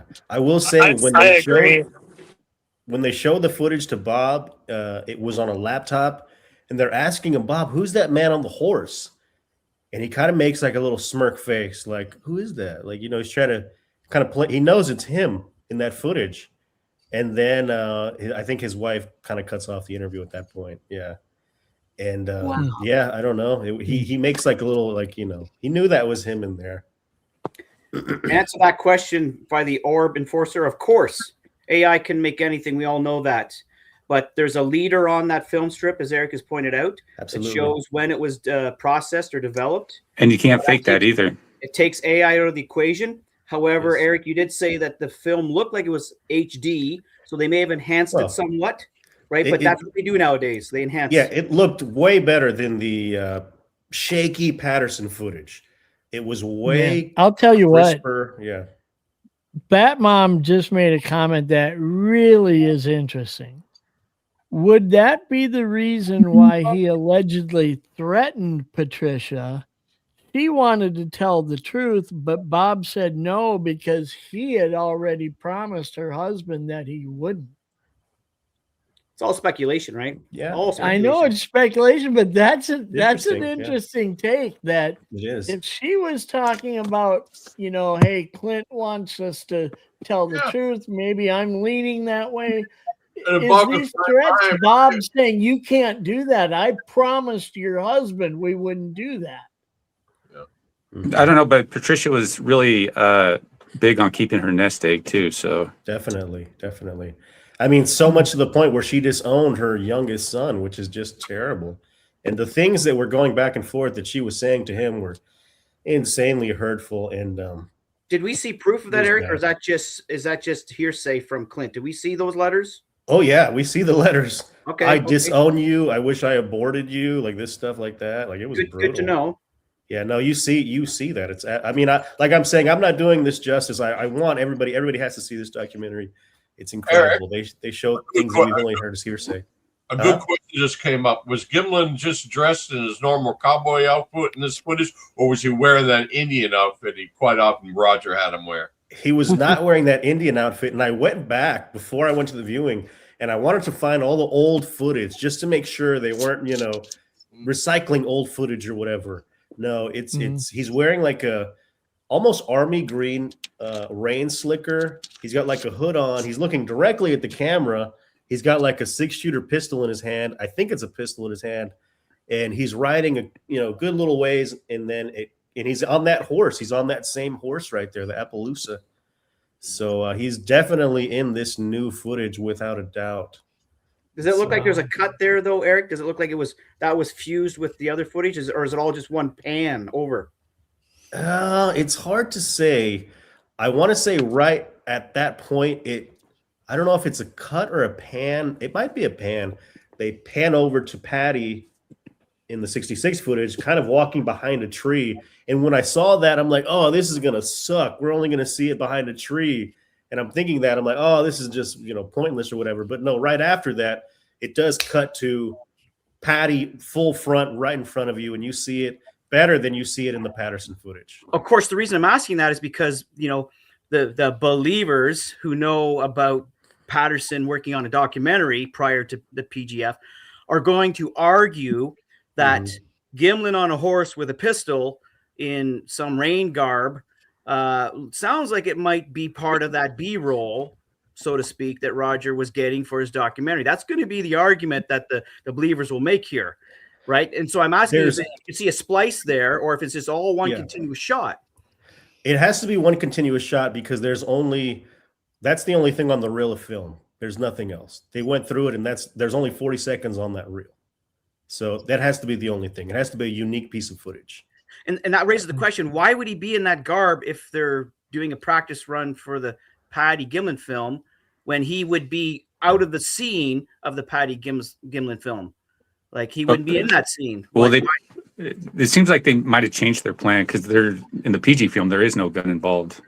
Well, I mean, on the PG film, Bob was on horseback as well. He wasn't captured going after the Bigfoot. We didn't see that part, but it did look like it was raining also in that scene where he has the rain slicker on. So that might have been the reason he had it on.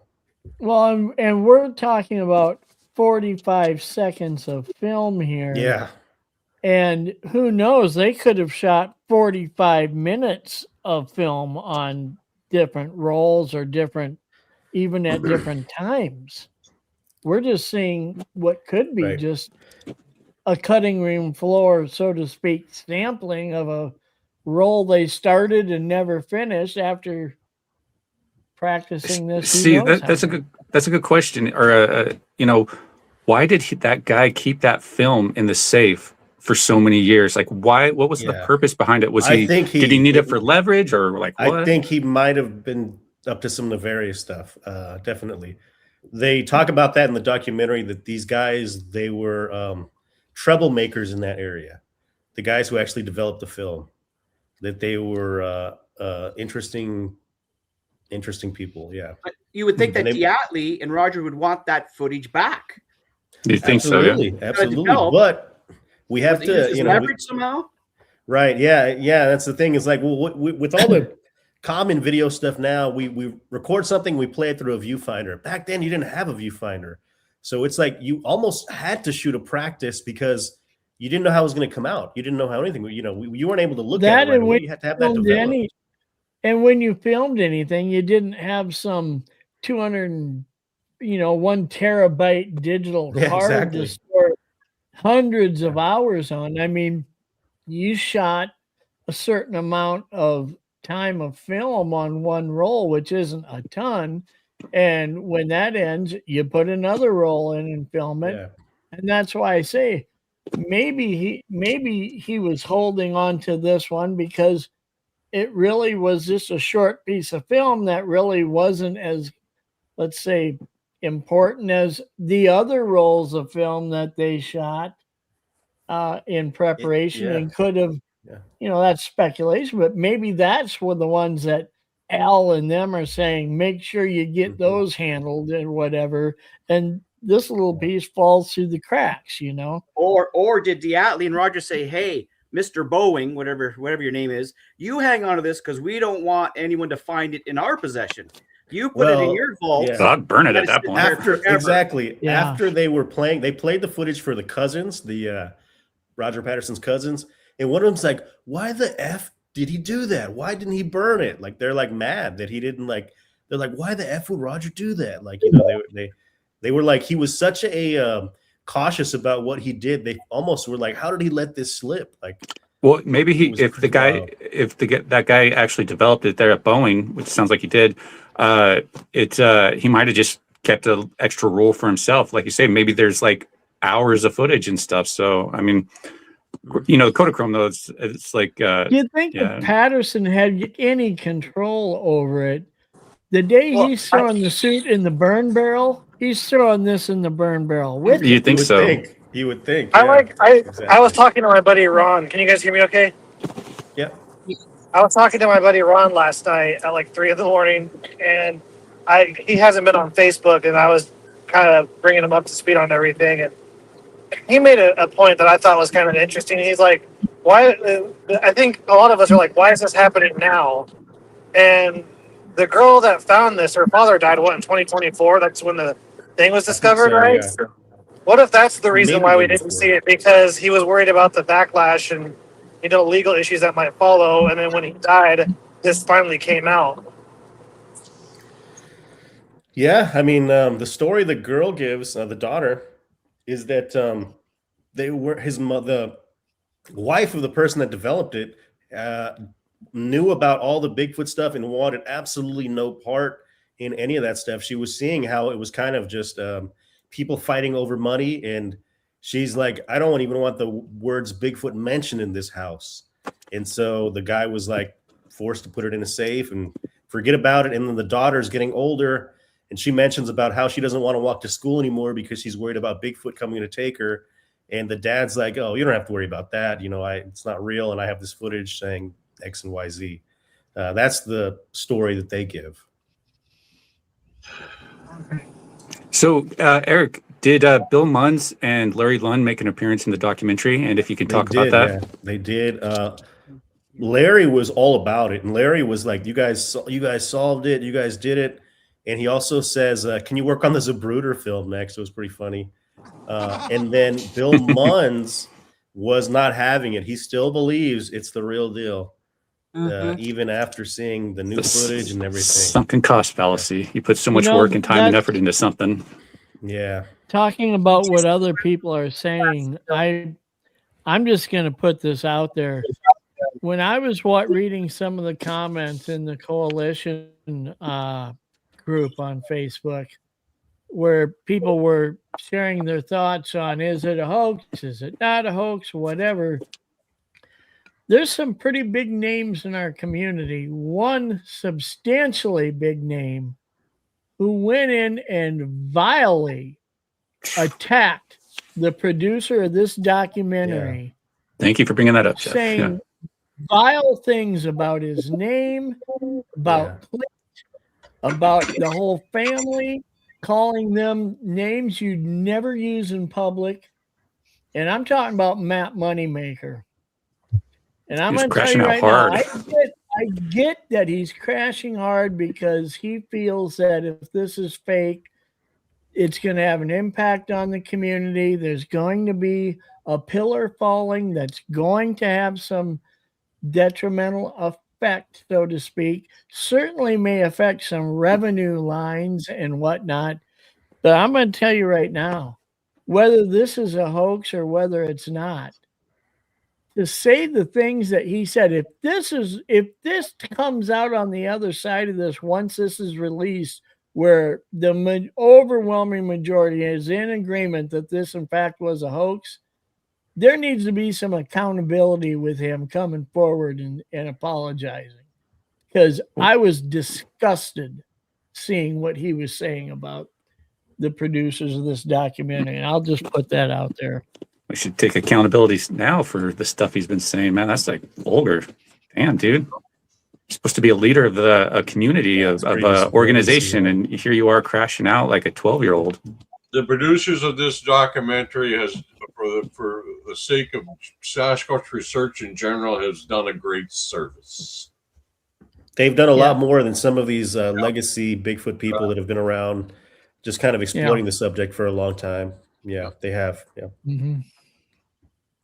Well, maybe Matt Moneymaker might be shocked because I'm just reading his last couple paragraphs that, Patricia is saying that it's all legit. It's not a hoax. But as Erica said, it's very clear in the documentary that she's saying it is a hoax. So that maybe he needs to watch that and change his opinion and then, offer a formal apology. I agree. Well, to his point, I've talked to Patricia Patterson a number of times too, and she's never told me it's a hoax. She always told me it was real, or at least she thought it was real. Look, I don't want to take stabs at. Yeah. I don't want to take shots at Matt. I'm just saying the way that he addressed this, it would be nice if he feels differently after seeing this documentary, that he would circle back on this and make right what he said, because it really was not handled well, and it was not perceived well by a lot of people who saw it. And there might be somebody, some and somebody else had mentioned, why aren't we hearing from some of these other big names, right? I'm not so sure that some of these other big names aren't seeing the things that Matt's saying, and they're thinking, whoa, I'm going to take shelter right now. I don't even want to come out publicly and talk about any of this. And I can't blame them. Whether it's Cliff or Bobo or anybody else who's made, I wouldn't be putting my face out there. I'd wait and see where this thing goes before I'd take some concrete position on it if I was there. And Moneymaker might have a personal beef because it looks like that whole incident where they approached Bob Gimlin was at I don't know if it's his conference, but he was like the headline speaker there. And maybe he's taken offense to they tried pulling that off at his event or something like that. I don't know. It's not his event, but he was a speaker there. Yeah, he was a speaker there. Yeah. Yeah. Did you say you saw me in the documentary? I did see you in the documentary when they're in this, so I don't know what they're talking about. Well, they use an old piece of footage from 2003. It was the return of Bob Gimlin. You actually introduced him to the crowd. At Willow Creek. I did that a couple times, but my bet is it's 2003. But okay. It is. I believe it is. Yeah. Yeah. The Willow Creek Conference. Mm-hmm. Yeah, you're right there. Because I certainly didn't sign no non-disclosure agreement. Yeah. And even if you did, you'd be talking about it right now. Yeah. We've got somebody who asks, was it filmed with a different camera? Oh, it's Kaiju. It's Kristen. What, the piece film itself? It was on Kodachrome 16 millimeter. That's what I know. I don't know if it was they might have mentioned it. But chances are it was a Kodak K100 then if it was on Kodachrome. Oh yeah, the director said it was a K100 for the 66. Okay. Yeah. Gotcha. So that means that Roger was renting. Yeah. He rented another camera before May 66. Yeah. 7, sorry. Yep. Bob Hieronymus interviewed in the film. Yes, greatly. He's in there quite a bit. It's really interesting to see him. And I get one of my favorite parts of that documentary is, like I said, when Clint Patterson pays that debt. It's a 60-year-old debt to Bob Hieronymus. That was really cool seeing that. So Bob not only attests to wearing the suit in the PG film, is Bob one of the ones that says that it was Al that was wearing it in that rehearsal video? Yes, he does say it was Al Diatley in that suit. Yeah. Mm-hmm. Him and the cousins were probably the most damning of people. I would have loved for Al Diatley's widow to have seen that footage like everybody else. They played that footage, like I said, on the reel for everybody else. They were getting ready to do that, but the estate of Al Diatley shut that down at the last minute. And I think she would have been able to confirm that. I'm just going to say this as Bob Hieronymus' nephew. I knew all along. Different spelling, Kate. Different spelling. I know. Yes, different spelling, guys. When you say the estate, you mean lawyers? Yes. Yeah. Which I don't understand that because it's his widow. Like you would think she had some control over that, but no, not at all. Yeah. Christina Cryptids asks, so now this documentary and the statements made in it are now gospel and nobody is going to scrutinize it? You have to see it for yourself. A lot of you people know, scrutinize it. yeah. I'm just saying what I saw. For me, it's 100% damning. It's really hard when you've got Dr. Meldrum saying it's a dry run. You've got Patricia Patterson saying it was a hoax. You've got, the son, Clint Patterson, saying the same thing. You've got, there's a lot of stuff to go over in there. I mean, there's a lot of stuff that can. The suit itself. The suit itself, it's got boobs. Like even Meldrum looked at it and he's like, "Oh my God, is that breasts?" Like he was so, and yeah, it was. And he said, this is the dry run. He's like, this is the dry run for the Patterson footage. It was really incredible to hear him say that. That would be incredible to hear that because, like I said earlier, the weight that has to be processing through his head at that moment, after looking at all those footprints and hearing those guys coming to him saying, that portraying this as a real event, and now he's watching a rehearsal for it. Yes. And he gets up and close and he's studying it. And he's teary-eyed and he's just like, wow. He's like, okay, this is, it's really amazing to see his, and I think they might have put him at the front of the documentary because, the fact that he did pass, they wanted to highlight, and they mentioned that in the Q&A that they wanted to mention his work and contributions and stuff like that. And it was really cool that they were able to do that. To answer that question, Nikki, to my knowledge, Jeff, depending on when he did the interview that Eric's referring to for the documentary, Jeff was falling ill very shortly after that, and I don't think he was very active on the circuit giving Bigfoot talks. Maybe he did one or two, if that. But you might remember he collapsed on that cruise, the Bigfoot cruise, and had to be lifted out by helicopter. Some thought it was a stroke, but clearly it was something to do with the brain cancer, probably. But I don't think that he did much of the circuit after he was falling ill. I was with him in early April, down in the Olympic Peninsula. I said this earlier, and he sort of said aside, he said, can't say too much, but something's going to be coming out soon about the whole PG film, and it's going to be a big surprise to you. So, yeah. And I think, it sounds like alerted a few other people that he considered big and close to him. I think this interview was taken in 2024. I think they show that. I'm not 100% sure, but I think it is 2024. And at that time, he was definitely under an NDA. So even if he wanted to, he couldn't talk about it. Yeah.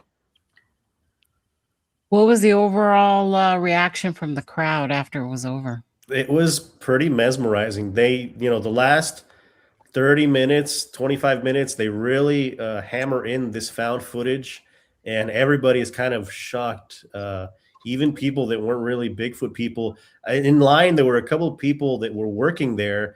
And I convinced them to stick around after they were getting off. Like they were volunteers and they wanted to stick around for the film. And then I ran into them as we were walking out.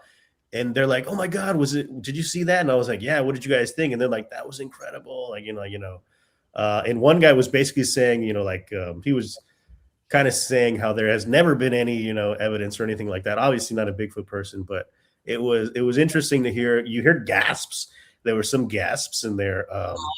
Yeah, it was cool. Like I told you, I was sitting next to Bigfoot, and after they showed that, he kind of turns to me because, I was talking to him about what I was working on and my history and the subject and stuff. And he's like, "Are you good? Like after seeing this, are you good?" And it was shocking, man. It was really freaking shocking. Like, they came to get me to the producer came to get me to bring me into the next room for the Q&A, and he's like, "Are you good? What'd you think?" And I was like, "Dude, give me a minute." Like I was like, "Give me a minute, man." Like it was powerful. Give me a minute, Bigfoot. Yeah. Was there any sound or music or anything when they showed the 45-second clip, or was it just silence? It was silence. And that was awesome that they did that because you focused in on it like incredibly hard. And man, you see Patty, maybe the guy kept it because, he didn't know at the time, but this footage looks way clearer. Like you can see Patty way clearer than the Patterson footage that we know now, because it's not a whole bunch of shaking. It's not that. It's like they're focused in on him, and you see the thing turn. You see Patty turn around, and it's the same suit, like 100%. No doubts in my mind about that. Absolutely none. I really can't. I want to see everybody's reaction to see it. Oh, I'm going to mail it to you, man. Please send it to Todd, you. can you see this question right now? I mean, we're going to have to ask Judy that question. I can't speak on her behalf, so I'll leave it at that for now.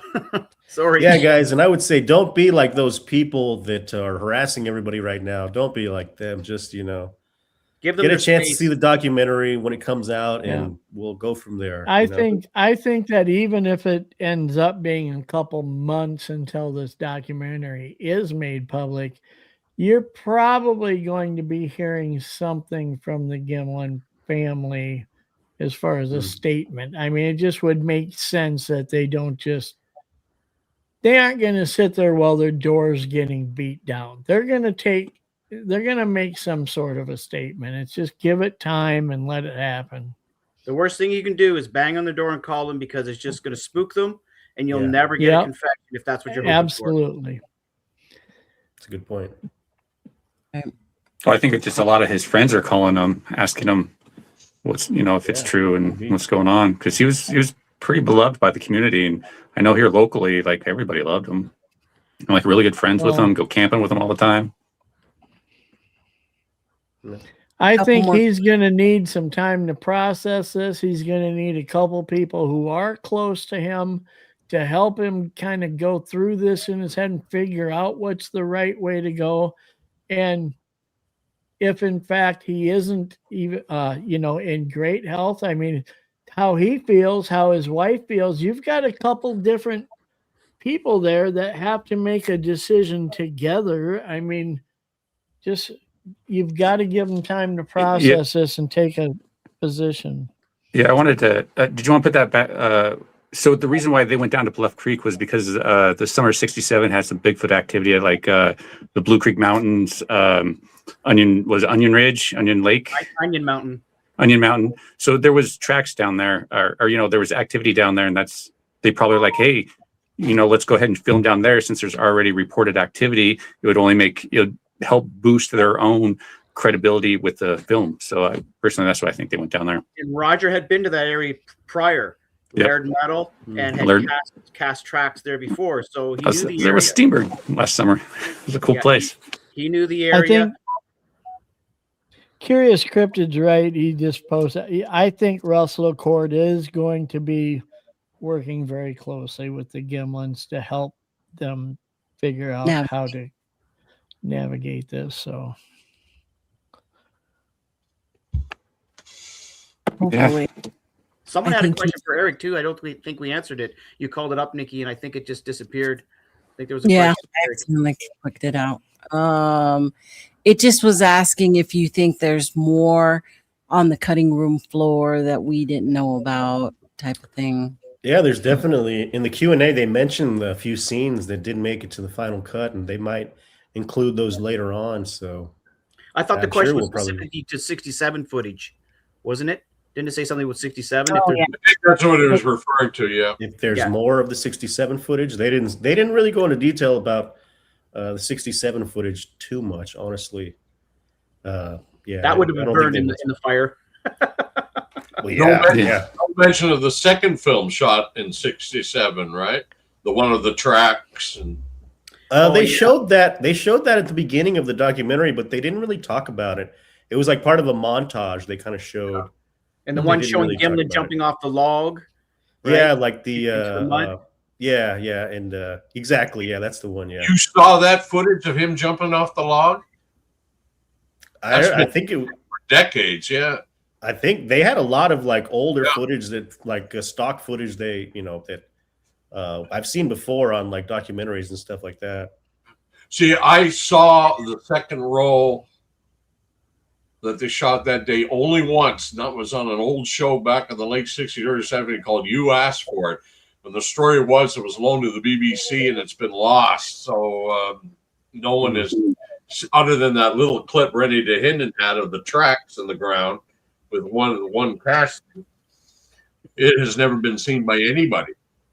If they have it, why, that's interesting in its own. Yeah.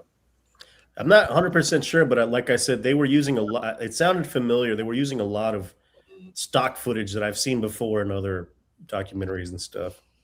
Oh, and in response to Bigfoot and more, that massacre stuff was put to rest in 2010, as far as I'm concerned. Yeah.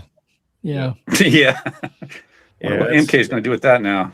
Yeah. Damn it! Invested so much time in that massacre. Or comments from him, and I couldn't find it. I couldn't find any from Cliff Brockman. I couldn't find any from Renee. Renee, what's her last name? I think there's going to be some really interesting analogy on the backside of this coming out, and it sucks that it really does suck that Meldrum isn't still with us to expand on what his thoughts are, because I'm really curious. You look at the suit, you look at what these guys were doing. I mean, it almost feels kind of buffoonish, so to speak, the way they're acting, in the rehearsal video and the gun and this and that and whatnot, if that's in fact what it was. How in the heck did it get down to Meldrum looking at footprints that had dermal ridges and things like that? How did these guys fake that? That's a good question. They didn't talk about footprints much. Yeah. It's like, holy smokes. How could they have said, well, he isn't going to believe the tracks if we don't have some type of, ridging? It could be an artifact. Yeah, it could be an artifact from the casting itself of multi-layering of softer casting going on harder cast. And so there's, and it was just interpreted as a ridge, those. Yeah, because I think Matt Crawley did a in-depth study on this, and he posted in the coalition. I believe he said that he was able to recreate dermal ridges just by, the way he was casting the film or casting it. Yeah, Brent, you're absolutely right. Matt has done a lot of great work to dispel that myth that it's not a casting artifact. It can be, depending on how the plaster's poured or whatever you're using, and depending on the substrate as well. But the most important question I have is, who wants to buy this now? I think we're going to see a lot of PG memorabilia up for sale here pretty soon. If it's not burned. I'm keeping all my stuff because it went from being a thing of a possible Bigfoot being real to the greatest hoax in American history. Yeah. So. That's true. Yeah. That's true. I was curious. I was asking like Chad, like Jim and I was like, what would it be worth now versus if it was proven fake? And it said it might be worth more because it's going to open it up to a whole wide new people who are interested in hoaxes are going to be looking for stuff like this to buy. Yeah, it's part of. You look at. Go ahead, Brent. Oh, it's one of the most famous videos out there. I think it will have its lasting power. 3 billion times it's been. Yeah, it'll have its lasting time. Film. Yeah, that's it. Yeah. 3 billion. I will always love the topic of Bigfoot, talking with everybody, going out and meeting all the people who are involved with it. And my kids know that too, because today for my birthday, all I got was a bunch of Bigfoot stuff. Oh, awesome. Look at this. Look at this. Oh, there you go. Oh, you're all set. Bigfoot. Yeah, Bigfoot. That's awesome. Have Bigfoot right here so that I can put it when I'm out. That's great. I'm out looking. I just want to say that when this new footage comes out, there's going to be people like MK Davis, people that are there's going to be a whole nother massacre. There's going to be a whole nother, I can already vision that. Well, MK Davis, this will prove MK Davis theory is false about the massacre. So, oh yeah, 100%. It kind of kills two birds with one stone. Yeah, but once they see this new footage, I can already imagine just new crazy theories coming out about it. Well, let me adjust this. MK doesn't even agree with what the Bluff Creek Project has deduced, which is the actual location of the footage. So MK is probably going to say, well, that's not the Bigfoot I'm talking about. I'm talking about this other Bigfoot. Who knows? Yeah. He's like, I've been talking about the rehearsal footage in 66. Eric, I made a comment to you earlier about how, when we were talking about how soon or how long it may take for this documentary to be released to the public. I had made the comment that, man, the longer this drags out, the more I really am concerned about the director and Clint's safety. Yes. I mean, you look at the amount of people that stand to lose. We're talking about in the millions in revenue. Right. That, I mean, I'm just praying for these guys that they stay safe. And you had mentioned they really were taking a safety concern at the viewing. Tell us about that. Yeah. So I had my meta glasses on just because I have them all the time, sunglasses.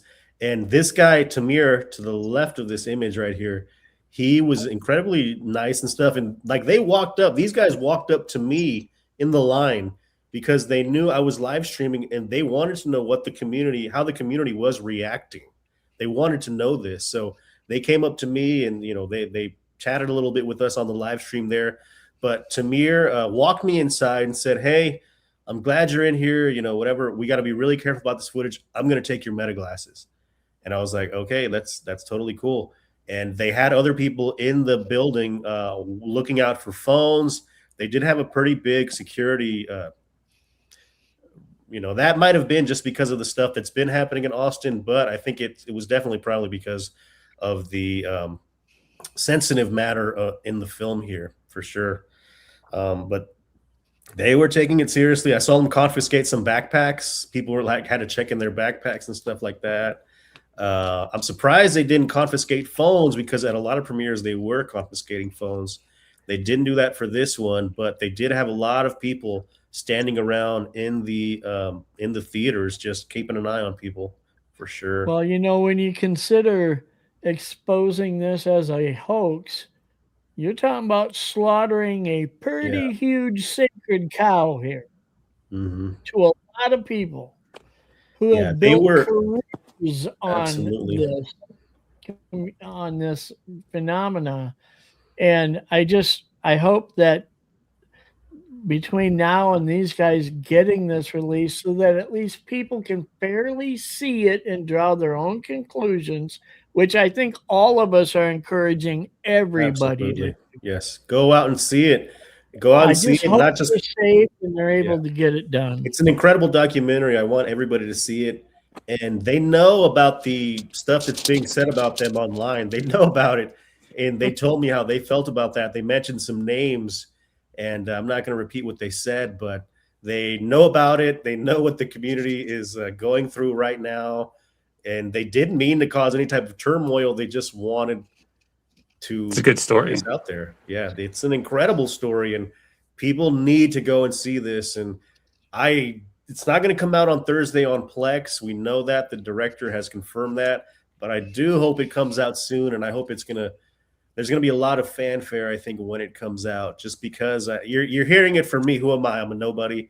You need to see I'll sign an NDA if they let me watch it early. I think everybody here would. Yeah. Eric, I got a quick question for you. Sure. You had the privilege and honor to sit in at the question and answer, the Q&A at the end, and you asked some very great questions, I'm sure. Were there any questions that you heard that were surprising to you, the answers that came back? Not really. Just the stuff that they had mentioned that was on the cutting room floor. Like someone asked about footprints, and they said that they did shoot some stuff about footprints, but they didn't include it in the documentary. I don't really think there was anything else of substance, really. There were some jokey questions that they asked, and yeah, that was about it, really. Yeah. Someone asked in the chat if you could see the feet in the footage. I don't know if you answered that question. Okay, so yes, you can see the foot in the footage. They overlay the two patties next to each other, and both of their feet are up, and you can see like they have white booties on or whatever, like the little you can see the white around the feet, like in the original Patterson footage. To me, that was incredibly damning. You see the That back, was like Nikki's red flag from the yeah, beginning. you can see that. You can see that. You can see the back, like all the lines, creases match up perfectly. So it has to be the Patty suit, 100%. Yeah. But I really love that they put them together like that, because once you could see the breasts and everything, that was a given. But once they did that, I think it was Greg Long who's like, wow, look at that. He starts tracing the lines with his hands. He's like, look, they're both right here. Look at the feet. The feet are, identical and stuff. So yeah, it was really interesting to see that. Wow. Yeah, I can't wait for everybody to see this. And keep an eye out, because it might not be in theaters, but it might be in other film festivals touring the United States. So you might have a chance, if not watching it on streaming platforms, you might be able to catch it in a film festival near you if they end up going that route with the film festival. Well, I think the guy lives in Bremerton, so it's like not too terribly far. That'd be great if they ended up, doing a screening out there. I don't know if there's any film festivals, but normally they'll do like South by Southwest. They'll do the New York City Film Festival. They'll do Los Angeles Film Festival. Sometimes they'll do like the Sundance Film Festival. So if you're anywhere in those areas, keep an eye out. Oh, for Christ's sakes, how long will I have to wait till I can see the damn thing? Yeah, it unfortunately it could be, 6 months. I hope it's not going to be that long, but it could be. Well, I mean, if it's that good of a documentary as far as the construction, it should probably get picked up fairly quick. Yeah, it's getting a lot of buzz, and at the end of the documentary, they have like a QR code, and so you can vote for like viewer's choice or like whatever for the South by Southwest, and apparently they were getting a lot of viewer awards or like viewer, tallies or something like that. I'm hoping because he said they're looking for distribution that it's not going to take 6 months. I really hope it doesn't. No, I want it to come out very soon. So I would say just over the next 7 to 10 days, they have to be entertaining some pretty interesting offers right now. Yeah. And I can't believe they're out there just to leverage this for the most profit possible. They are interested in getting the truth out. That was one of Clint's motivations from the beginning, is come clean and get the truth out. I would think they've got to factor in what's the most efficient and effective way to do that. And I think they're going to have a lot of options presented to them, and I don't think it's going to take them very long to figure out this is the best route. So. And I just want to say, film festivals, you're actually losing money, because a lot of times you have to pay to enter these film festivals. You have to fly yourself out there. It's really rare that they'll approach you and say, hey, we'll cover you, or we want you to come out here. That's not really the case. Most of the time you're entering these film festivals to help get some kind of accolades so you can get that in streaming platforms or out in movie theaters and stuff like that. Get a distribution. You're going to have Netflix, Hulu, HBO Max. Somebody's going to throw them a check, sign a contract, don't show it to anybody, and here's the release date. Let's get this thing out there. It's just not going to be that hard for them to move forward with this, I don't think. I am surprised, though, oh, sorry, go ahead. There seems to be, in my view, a lack of media coverage, especially on TV. I see some online newspapers, and I've yet to read one that even mentions Patricia's confession. It's all focusing on Clint. Now, I haven't read the Wall Street Journal one because it's behind a paywall, and I didn't want to pay for it. I'm so cheap. But anyways, why are we seeing more on TV about this? It seems like it's what's big news to us, but maybe the war that's happening right now is overshadowing everything. But you would think that maybe I'm just not seeing it because I'm up in Canada and we don't even have TVs up here or electricity yet, right, Thomas? So it's just weird that I'm not seeing more of this anywhere other than on the coalition page and a few friends here and there, and I'm not seeing it anywhere, like on any news outlets or anything like that, which I find shocking too. Which I was like, maybe that. I feel like the longer it's going to be on the film circuit, there's more chance of a leak. Maybe that's why they want to get it out there. I don't know. I hope that it just goes straight to a streaming platform and gets out Right. there, because the more national news coverage it would just be misinterpreted, misrepresented. It would be a mess. Yeah, they'll blow it out of proportion, make Yeah. incredible stupid statements like they always do. The best mainstream media uninterested. And film they'll was try getting to a lot of try to coverage. kill the phenomena, not the film. Yeah.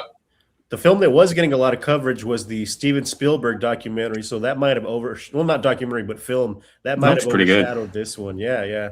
So that was like the big disclosure thing. And they had a huge like billboard in Austin that was kind of the poster of it or whatever.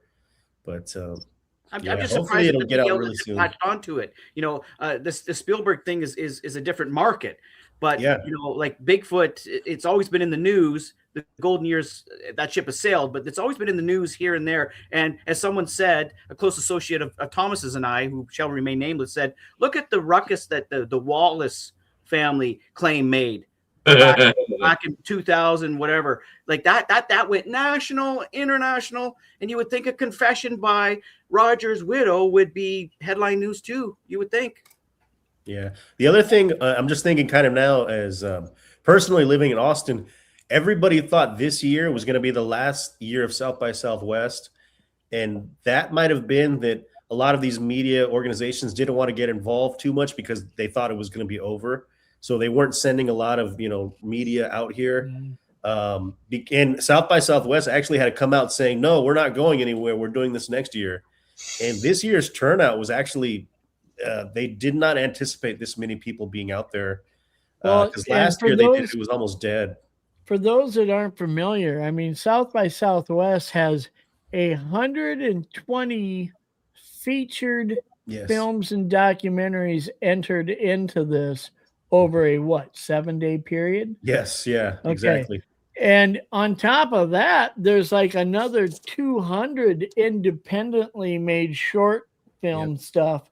So feature length stuff, there's 120 of them. And if you look at if you just Googled right now, what's the top 10 feature films and documentaries entered at South by Southwest 2026, this ain't in the top 10 list. No. This is, like you said, the Spielberg one. And there's some of them that are, you've got 5% of the entries capturing 90% of the attention. Yeah. And so, this is really the first public exposure, even though it's not being publicly released, that they're getting. So, I mean, the fact they're getting any feedback on a national level from the Wall Street Journal and things like that is actually pretty good, considering it's been 5 days since their first showing, or 4 days. So, yeah. Well, if they're keeping it airtight, I think they're keeping it so airtight. I don't think even amongst us, there's so much debate, like with Patricia in the film or not, and we don't even know. I don't know if the news outlets are going to wait until it actually comes out publicly. Well, I think they will. I think they're waiting for that. Yeah. Some of the media probably isn't sure how to portray it. I can tell you right now, you know who wouldn't write them a check to put this out? Discovery Channel. Places like that. They've got 8 different freaking series that depend on the balloon of this creature. The last thing they want is somebody to pee in the swimming pool here with a documentary like this. So, I mean, they've got to find the right fit for the right platform to release it on. And I know that Paramount Plus was the overall sponsor for the South by Southwest Film Festival event. So it could be Paramount picks it up very soon. I think that's probably going to be the best bet if Paramount ends up just saying, hey, we'll give you guys a deal or whatever. So let's hope for that. That'd be quick. That'd be a quick turnaround. Maybe Tyler Sheridan sees it and says, let's go. I have a question for Eric. Did John Stamos show up in the filming or the screening? I did not see John Stamos. He must have been watching like somewhere else or something. But allegedly he was there. People were seeing John Stamos sightings. So. Yeah, because that has been more on my mind about the film last night. I was like, was Sean Stamos? No, Paul Rudd was here. Everybody was here. Jonas Brothers, a bunch of other people. Yeah, they always show up for South by. Adam Scott, I think. Yeah. Oh, dang. Yeah, Adam Scott was premiering. Everybody was here for that movie. It was called Hokum, and it's like some witchcraft movie or something like that. But that had a huge buzz. That might have been like the #1 movie everybody was trying to catch. Well, what about that? What about that movie Normal or whatever with Bob Odenkirk? I saw that one was also getting pretty popular. I think Bob Odenkirk was here in town too. That was playing over on at a different movie theater, the Congress or something like that. That was a popular one. There was a Red Hot Chili Peppers documentary that a lot of people were checking out. So there were a lot of big documentaries that had to compete with this one. So yeah, I was in line for a lot of hours, and for the longest time, I was the only one there for the Bigfoot documentary. But as we got closer to the start time, a lot more people started showing up that were there for the Bigfoot movie. So it was cool to see that. I feel like we're in a limbo mode now. It's like I'm back in the military where I was always told, hurry up and wait, right? Yes, yeah. What do we do now? We hurry up and wait. If anybody has any more questions like about the documentary, I'd be happy to answer it, because who knows when we're going to freaking see this thing. I just think it's hilarious, though, that you sat next to Bigfoot and just looked over to you and said, "Hey, man, are you okay?" That's just he did. That's just like takes the cake right there. It was pretty funny. He just looks before Eric made a decision to actually purchase the $1,000 plus ticket so that he could go see this. We were jokingly talking about how could you sneak into the theater and see it, right? Yeah. And we're gonna pay his bond if he got arrested. I told him put on a Bigfoot costume and just go there like. Hey, it worked. Hired you to go there, right? It worked because that guy was not. Didn't have a badge, didn't have a ticket, and they walked him right in. Just walked right in. So, yeah, I didn't. Luckily, I didn't have to pay that $1,000 or whatever. I knew we've got a little group chat for some of the people in Austin as far as media goes, and that's the good thing about South by. You'll get people who are like, "Oh, I can't make it. Does anybody want to pick up my badge? Give me a couple bucks and stuff." And so. Luckily, I was able to pull some strings. And again, like a lot of people didn't know how successful this South by was going to be. So there were a few people. To answer the question that's up there, I think we talked about this earlier. It sounds like Clint tried. Clint approached Bob and showed him. Yes, he did. On the laptop and said, "Who's on that horse?" And tried to get and asked Bob, "Are you ready to come clean? We're ready to come clean." And Bob was joking, saying, "Yeah, okay." Yes, he agreed. He says, "We have it all recorded. It's on there." He's saying, yes, let's do it. I'm ready. I'm ready to come forward. And then it got cut off right there. Yeah. And now if you were to approach Bob, I would imagine to this day, he's still saying it wasn't faked, but I'm hoping Russell Accord can really guide him through what's the best route to go here with things being what they are. It was really cool to see the dialogue between Bob Hieronymus and Bob Gimlin, because I mean, it's been so long since they'd seen each other, and you thought it might have been a tense situation, but they were incredibly cordial with each other. And I think that might have motivated Bob to actually want to come forward, is because, it just felt like the right thing to do, because everybody was coming forward. Patricia, Clint, Bob, everybody was coming forward. Even Al Diatley's widow wanted to come forward, but she was shut down, unfortunately. So yeah. Somebody says maybe John Stamos was the one in the Bigfoot suit. It was people wonder why he wouldn't have come forward, assuming this is all true. I remember going down to that Yakima symposium in, I think it was 2010. And it was basically a lot of people there, and it was basically a big Bob Gimlin love-in.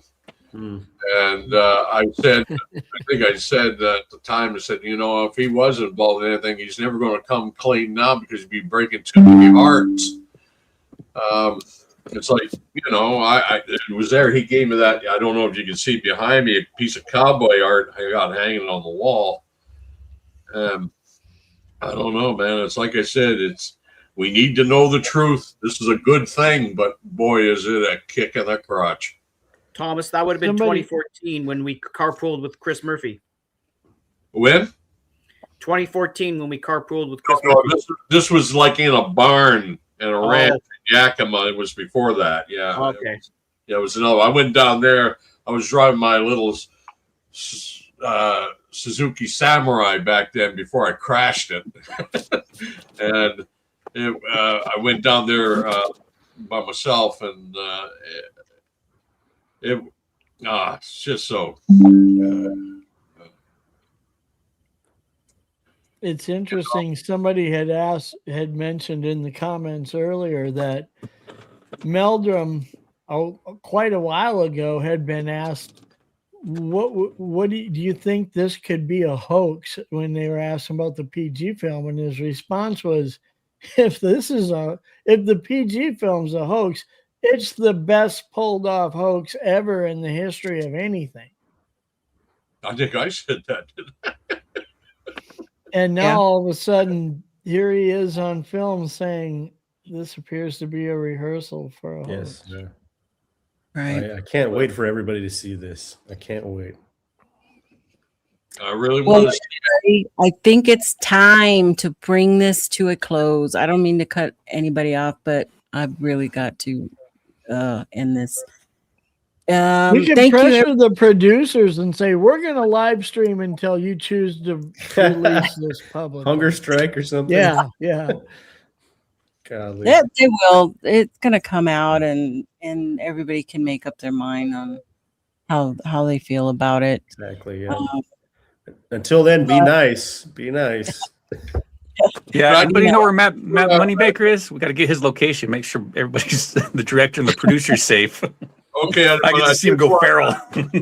Reiterate what I said before earlier, that this is a good thing. Okay. Yeah, I agree. There are a lot of people who are saying, "Oh, this just destroys the whole subject for me." It's not. It's just one piece of the subject, and we're supposed to be trying to get to the truth. Okay. Absolutely. And if the evidence points to the way that you don't want, well, then you're still solving the problem. Okay. You keep moving forward. It is stick to the facts, never deviate from the facts, and let's find the answer. We're supposed to be researchers trying to find an answer, and this is just one step of the way. Amen. Yep, absolutely. Well, with that being said, thank you, gentlemen, for coming on and talking about this documentary with Eric. And so tonight we heard a lot of things, details from inside the documentary, reactions from social media, and Eric's firsthand account of what was presented on that screen. And if you deem the film was fake, then the story behind the Patterson-Gimlin footage will never ever tell. We'll probably won't ever tell it again. Maybe the truth has been sitting quietly in the background this whole time. Maybe some people knew, maybe some people didn't want to know. But here's the strange part about mysteries. Even when one door closes, the forest is still full of shadows. If you now feel the Patterson film was a hoax, it doesn't erase the thousands of encounters people have reported for generations. It doesn't explain the tracks, the sightings, the stories passed down through communities and cultures. What it does do is remind us something important. Evidence matters. Honesty matters. And the search for truth should never depend on a single piece of film. Because whether the figure on the sandbar was a creature or a costume, the question that brought us all of us here in the first place still hasn't been answered. Something is happening in the woods. And until we truly understand what that is, the search continues. Maybe the Patterson film was a hoax, but the woods are still keeping their secrets. This is Sasquatch Secrets. And everybody, good night. Good night.